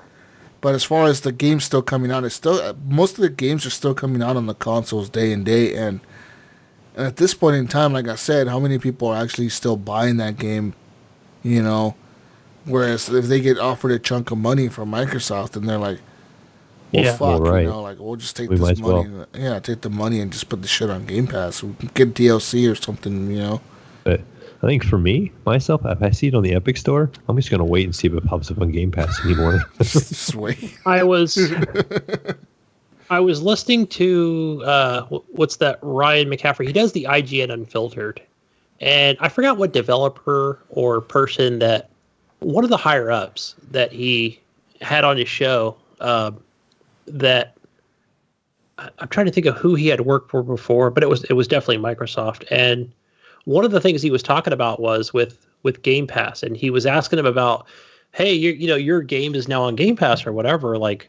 You know, like he was trying to get information out of him, like how it actually works, and that's one thing that they don't divulge. But one thing he did say was talking about like whether it be Steam or the Epic Store, and the fact that that now that a game's on Game Pass and it's basically it's part of your subscription, you download it, and he talked about how it's still economically, it's still profitable for them because they always found that. He said statistically they found that it that people would double dip, that the more people that are talking about it, like all right, like I'm doing right now on Game Pass, I'm hyping this game up or promoting it, and he finds that people buy it also on Steam and Epic. So I think it's always good for a developer that's not exactly like a AAA.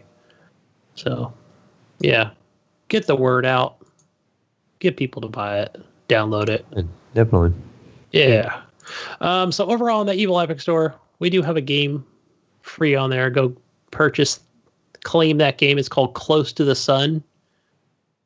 Haven't really researched to see what that one is. And our second game on there is Sherlock Holmes, Crimes and Punishment. I think that was also like a Game Pass game. I think I remember saying Imes said that game was really fun. The Sherlock Holmes, yeah. Yeah, so he said he enjoyed them all. So okay, I haven't played any of those, and I know Iams had also put something on our Facebook group about a free Steam game, but I don't remember what it was, so I didn't go ahead. I did not list said game. So that is it for your console corner and your Evil Epic Store, folks. Moving on to our community questions, Mayo. What is our community question of the week that we asked the community? Oh, so our question for the community was, what is the longest amount of time you sat playing games nonstop? Oh, boy. Do you remember what yours was, Mayo? You know, Any memories of that, or I would probably have to say when I was younger, I think I probably did a couple 24-hour binges of gaming, but maybe stopping for a couple minutes here to go grab some food, and going back up and just pausing the game for a minute. That's back in the Nintendo days when you couldn't turn the game off and come back. Like you just had to pause it, and I'd run downstairs and eat real quick and then come back up. Maybe had a couple 30-hour binges and stuff like that. But as in anymore, I'm lucky to have a good 5-hour stretch where I play for 5 hours before I have to get up and move and stop playing for a while. Yeah, for sure. And I'm trying to think. Who knows what it might have been for me? It could have been something like Super Mario Brothers on the NES. It could have been Legend of Zelda on NES. Because I don't think it was. Man, I'm trying to think of Skyrim. I don't know if I played. I think it might have been also Just Cause 2 on the Xbox 360. I just remember being there on a Friday, and I think I remember playing it all the way through, literally Saturday morning. It might have been something like that. I feel like Jesus is going to say Call of Duty. Yeah, what would my longest binge is playing Call of Duty. You have one, Jesus off? All the golden guns. Do you remember playing? What is the game that you played the most? Oh, in man, one sitting? Probably Call of Duty or something.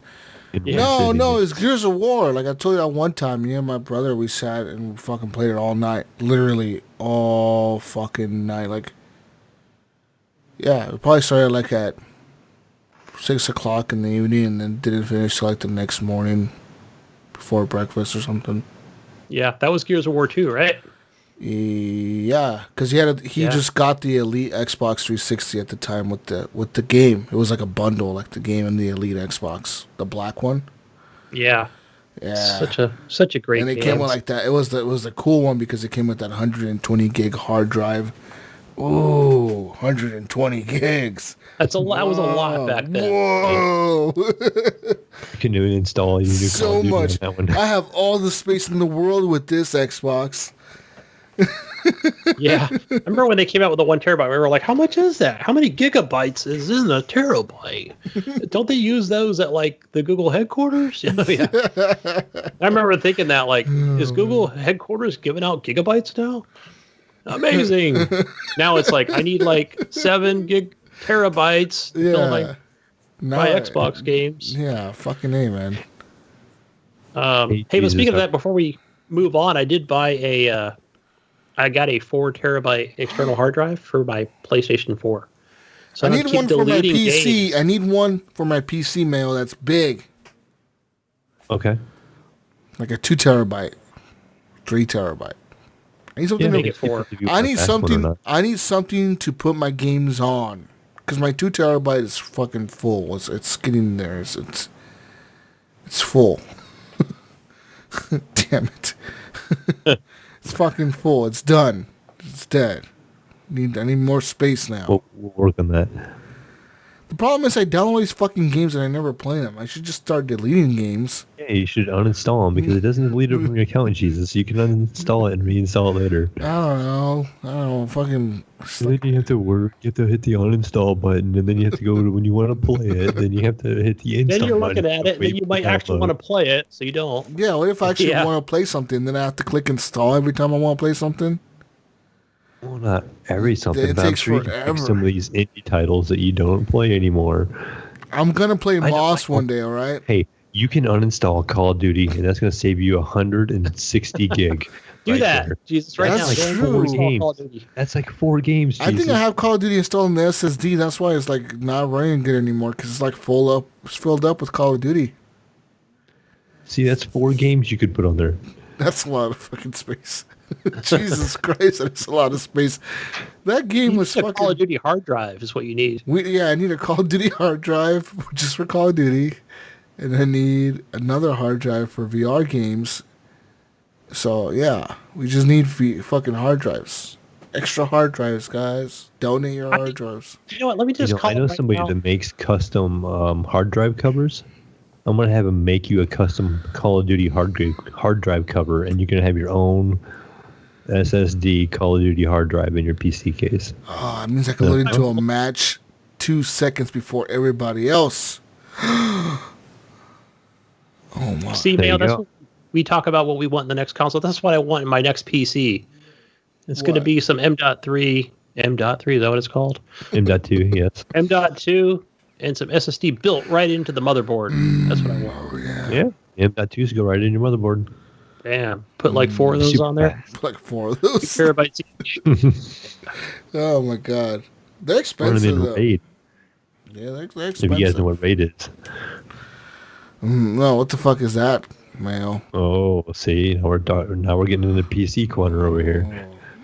So running in RAID is you take 2 hard drives and you make them act as one, and it puts half the information on each hard drive, and it pulls from both of them at the same time.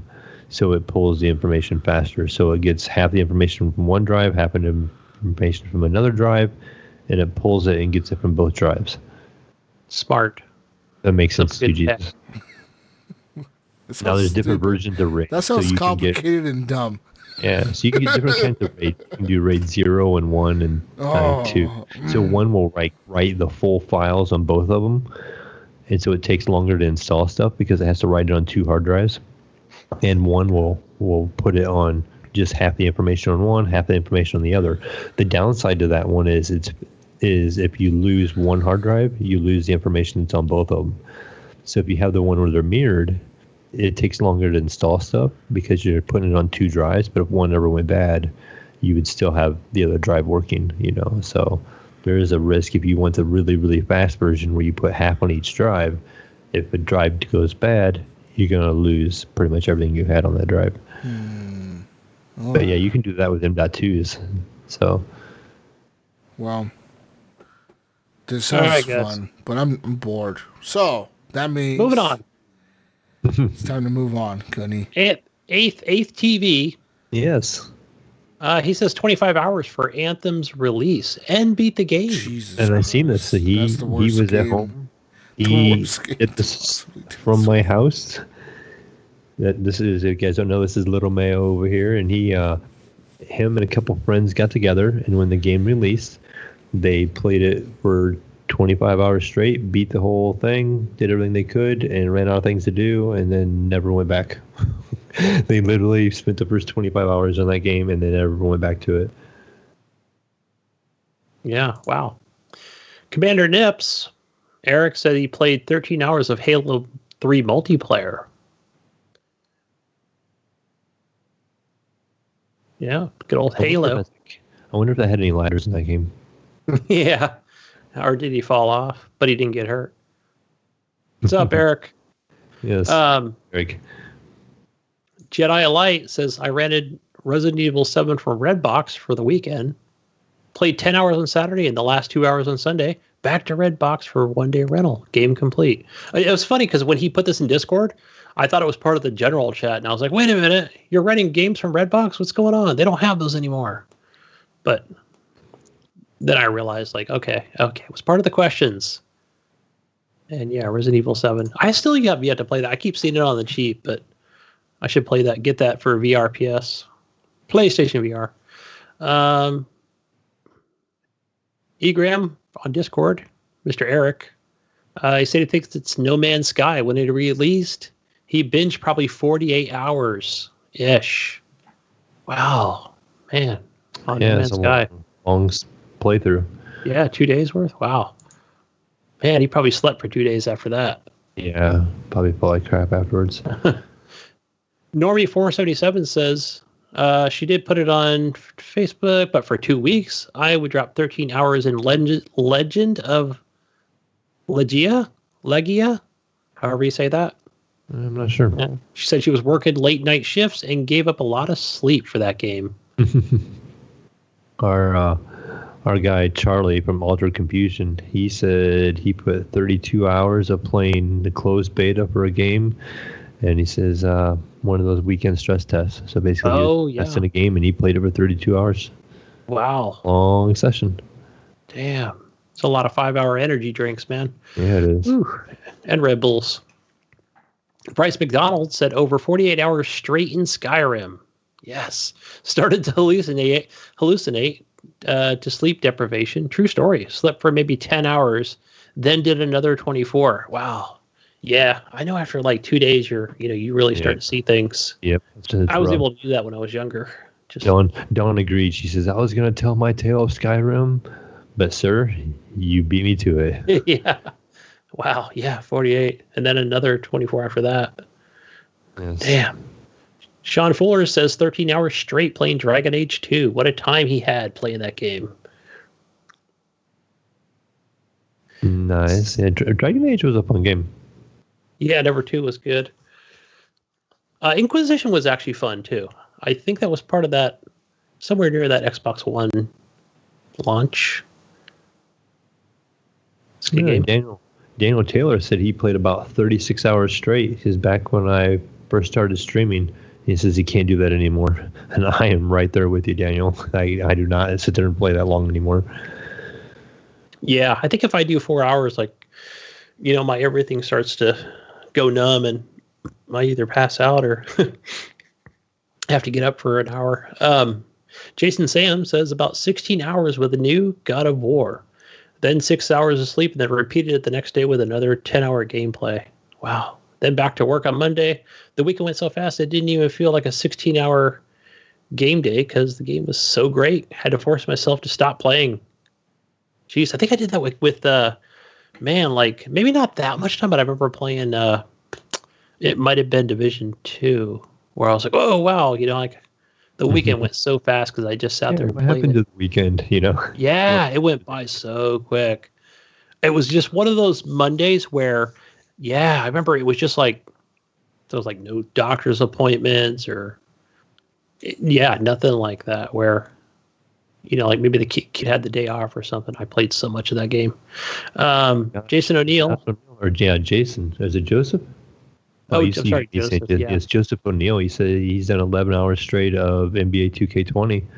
He says, but his longest was doing an 18-hour run of GoldenEye on the Nintendo 64 over 20 years ago now. Wow. I think a lot of us probably put a lot of time in GoldenEye back in the day. I didn't, but I did play, what was it? James Bond, one of the James Bond games on Xbox One. And people kept talking about GoldenEye. I'm like, what's that? I don't remember the, Nintendo 64, I think, because I just didn't own that system, but I enjoyed it a lot. I played a lot of that multiplayer. They had come out with several of those knockoffs, of course. Kato Olin says, 14, I still remember it. Elder Scrolls Oblivion just released, and it was a Friday evening. I had the game, picked up some Chinese food, soda, and candy. Started about 5:30 p.m. Then I remember seeing the sun rising. Like, what the fuck just happened? It was 7:30 a.m. Yeah. Wow. Done that a few times before. Our boy Nipron, Jonathan Arcelo, he says back when playing World of Warcraft, Wrath of the Lich King, he says he was up for 2 days leveling up his character, and it was all worth it. Mm-hmm. Yeah, I know John Bogosback still plays the WoWs. Mm-hmm. Alexander Green says 72 hours on Black and White. Back when I had no responsibility and smoked meth. Before smartphones and everybody's hitting you up all the time. Dark days. In total, I logged 4,000 hours. Pokemon, right? Yes. Is that right? Yeah, Pokemon Black and White. I remember when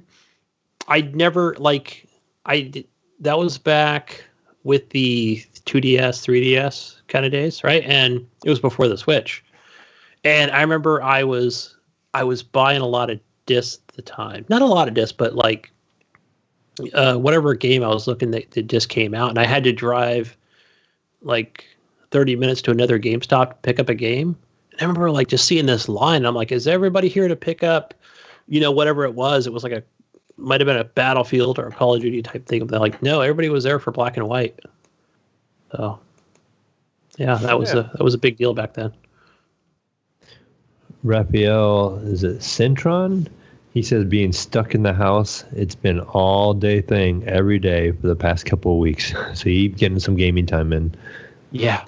Taking advantage of that stay-at-home order the way it sounds. Right. Ryan Gibson says 8 to 10 hours of Borderlands 2 Mad Moxie DLC. We made it to the end, but we couldn't finish it because we were too tired.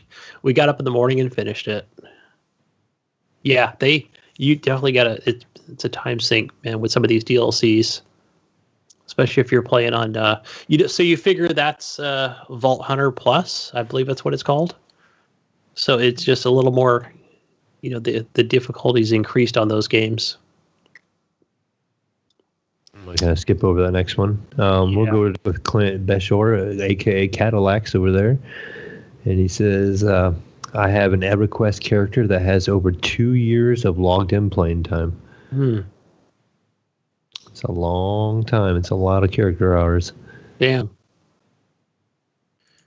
Chris Anguiano says, I just finished 24 hours literally yesterday playing Ocarina of Time in one whole sitting. Is that how long that game takes? I know my brother's played it. I'm watching him stream some of that some time ago. It's a lot. Wow. Yeah. Brian Tulp Jr. says, before WAK, 20 hours at a bad party, 3 of us controller sharing. After, I'll just call it whack. I'm not sure what game he's referring to here, but after whack 9, 9 hours late night HGP game night. Was that the, I'm trying to think of maybe, what did we used to play? Was it the Master Chief Collection? No? I'm not sure. Yeah. Whatever the WAK is. Jonathan Hall. Go ahead, Mayo. Okay, he said in recent times, it was his Gears 3 days of Horde. He says, pack a lunch, be prepared not to leave your position for at least 6 hours if you're aiming to beat all 50 waves. He says, back in the day, I'll probably easily beat that time as a teenager sitting playing Street Fighter 2 on the Super Nintendo. Good old Street Fighter 2. I know I had a couple all-nighters playing Street Fighter 2 when I first got it. Yeah, my brother, he's the definitely the brawler fighter, and whether it was back in the arcades or if it was back on the NES or but I remember 50 waves. Like I don't remember it didn't take. How many hours do you think it was for 50 waves? I've gone through 50. I felt like it was definitely like a one-time sitting, but I was just thinking maybe 2 hours, but 3. Maybe it takes longer. Just thinking of Gears of War 2 in general, but let's see here. Kyle Wilkie says 10 hours was the max I've done with friends. Yeah, that's still a long session when you're playing with people. Yeah. Then we got Mark, is it Magard? Yeah, I think it's Magard. 125 hours, but at least 12 were very fuzzy. I'm sure they were. He says played through the Warhammer Fantasy RPG campaign. Damn. Wait, so you did 125 hours? How long is that? What? That's 2.5 weeks.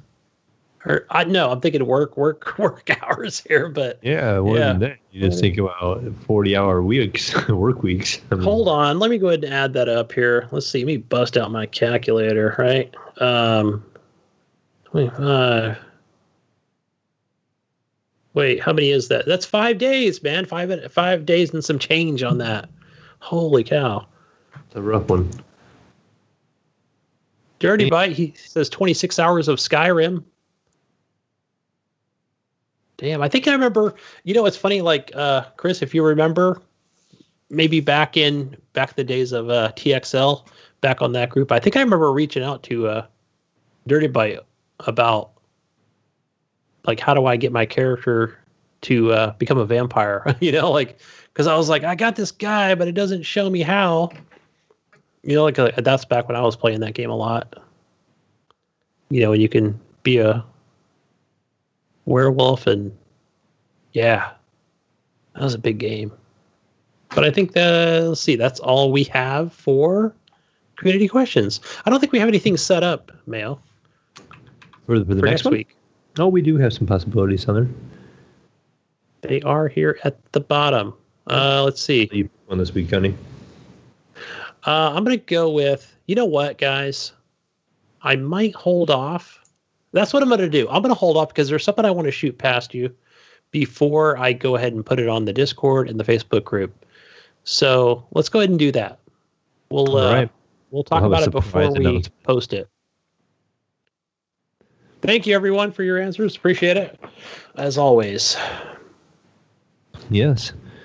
Gunny, where are we going to find you? You know what? Go find me over on Xbox and the Play Store and Steam under gamertag Gunny Chief. I'm also on Twitter. Been over on that PlayStation recently.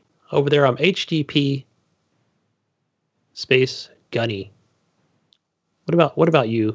What about you, Mayo? Where do we find you? You can find me pretty much anywhere as either the Mayo or the Mayo 1. You're going to find me on Steam, Uplay, Epic Store, Xbox, anywhere but PlayStation, I guess, because I still don't own a PlayStation or a Switch.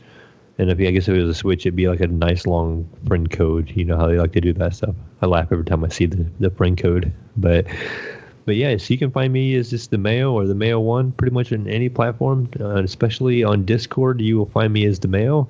Come hit me up on there and come in and say hi in the Discord. And if you don't know how to use it, we'll show you how to use it and get your feet wet in there. And you can come in and join this awesome community that we have in there. And also, too, I guess I'm going to throw this in there. Jesus kind of disappeared on us. So you can find Mr. Jesus Walks a Lot, who I don't know what it sounds anymore that he doesn't walk a lot because he likes to just drive. No, he drives a lot. Oh. You can find him everywhere on PlayStation, Xbox, on PC, on Steam, and Epic as Jesus Walks a Lot. And that's it, Gunny. That's it, we're done? Right? What would he say? He'd say we're done, right? He'd say, peace out, Brussels sprouts. And tune in next week. Later on the next another episode of Horrible Gamers Podcast. All right. See ya. Bye. Bye, everybody. See ya. We're still recording. He comes back. Bye. Bye, everybody. Wait. No, he's back. And we're not done. Jesus driving in last minute. He's not walking a lot. He's driving in. But what's going on? Bye. What's going on? Hey, hi. We finished the show. Goodbye. Oh, Volley. Oh, goodbye, everyone. Follow me on everything. Jesus Walks a Lot. Peace out, Brussels sprouts. We'll see you on next week's edition of Horrible Gamers Podcast. Goodbye. Oh. We're done. Bye.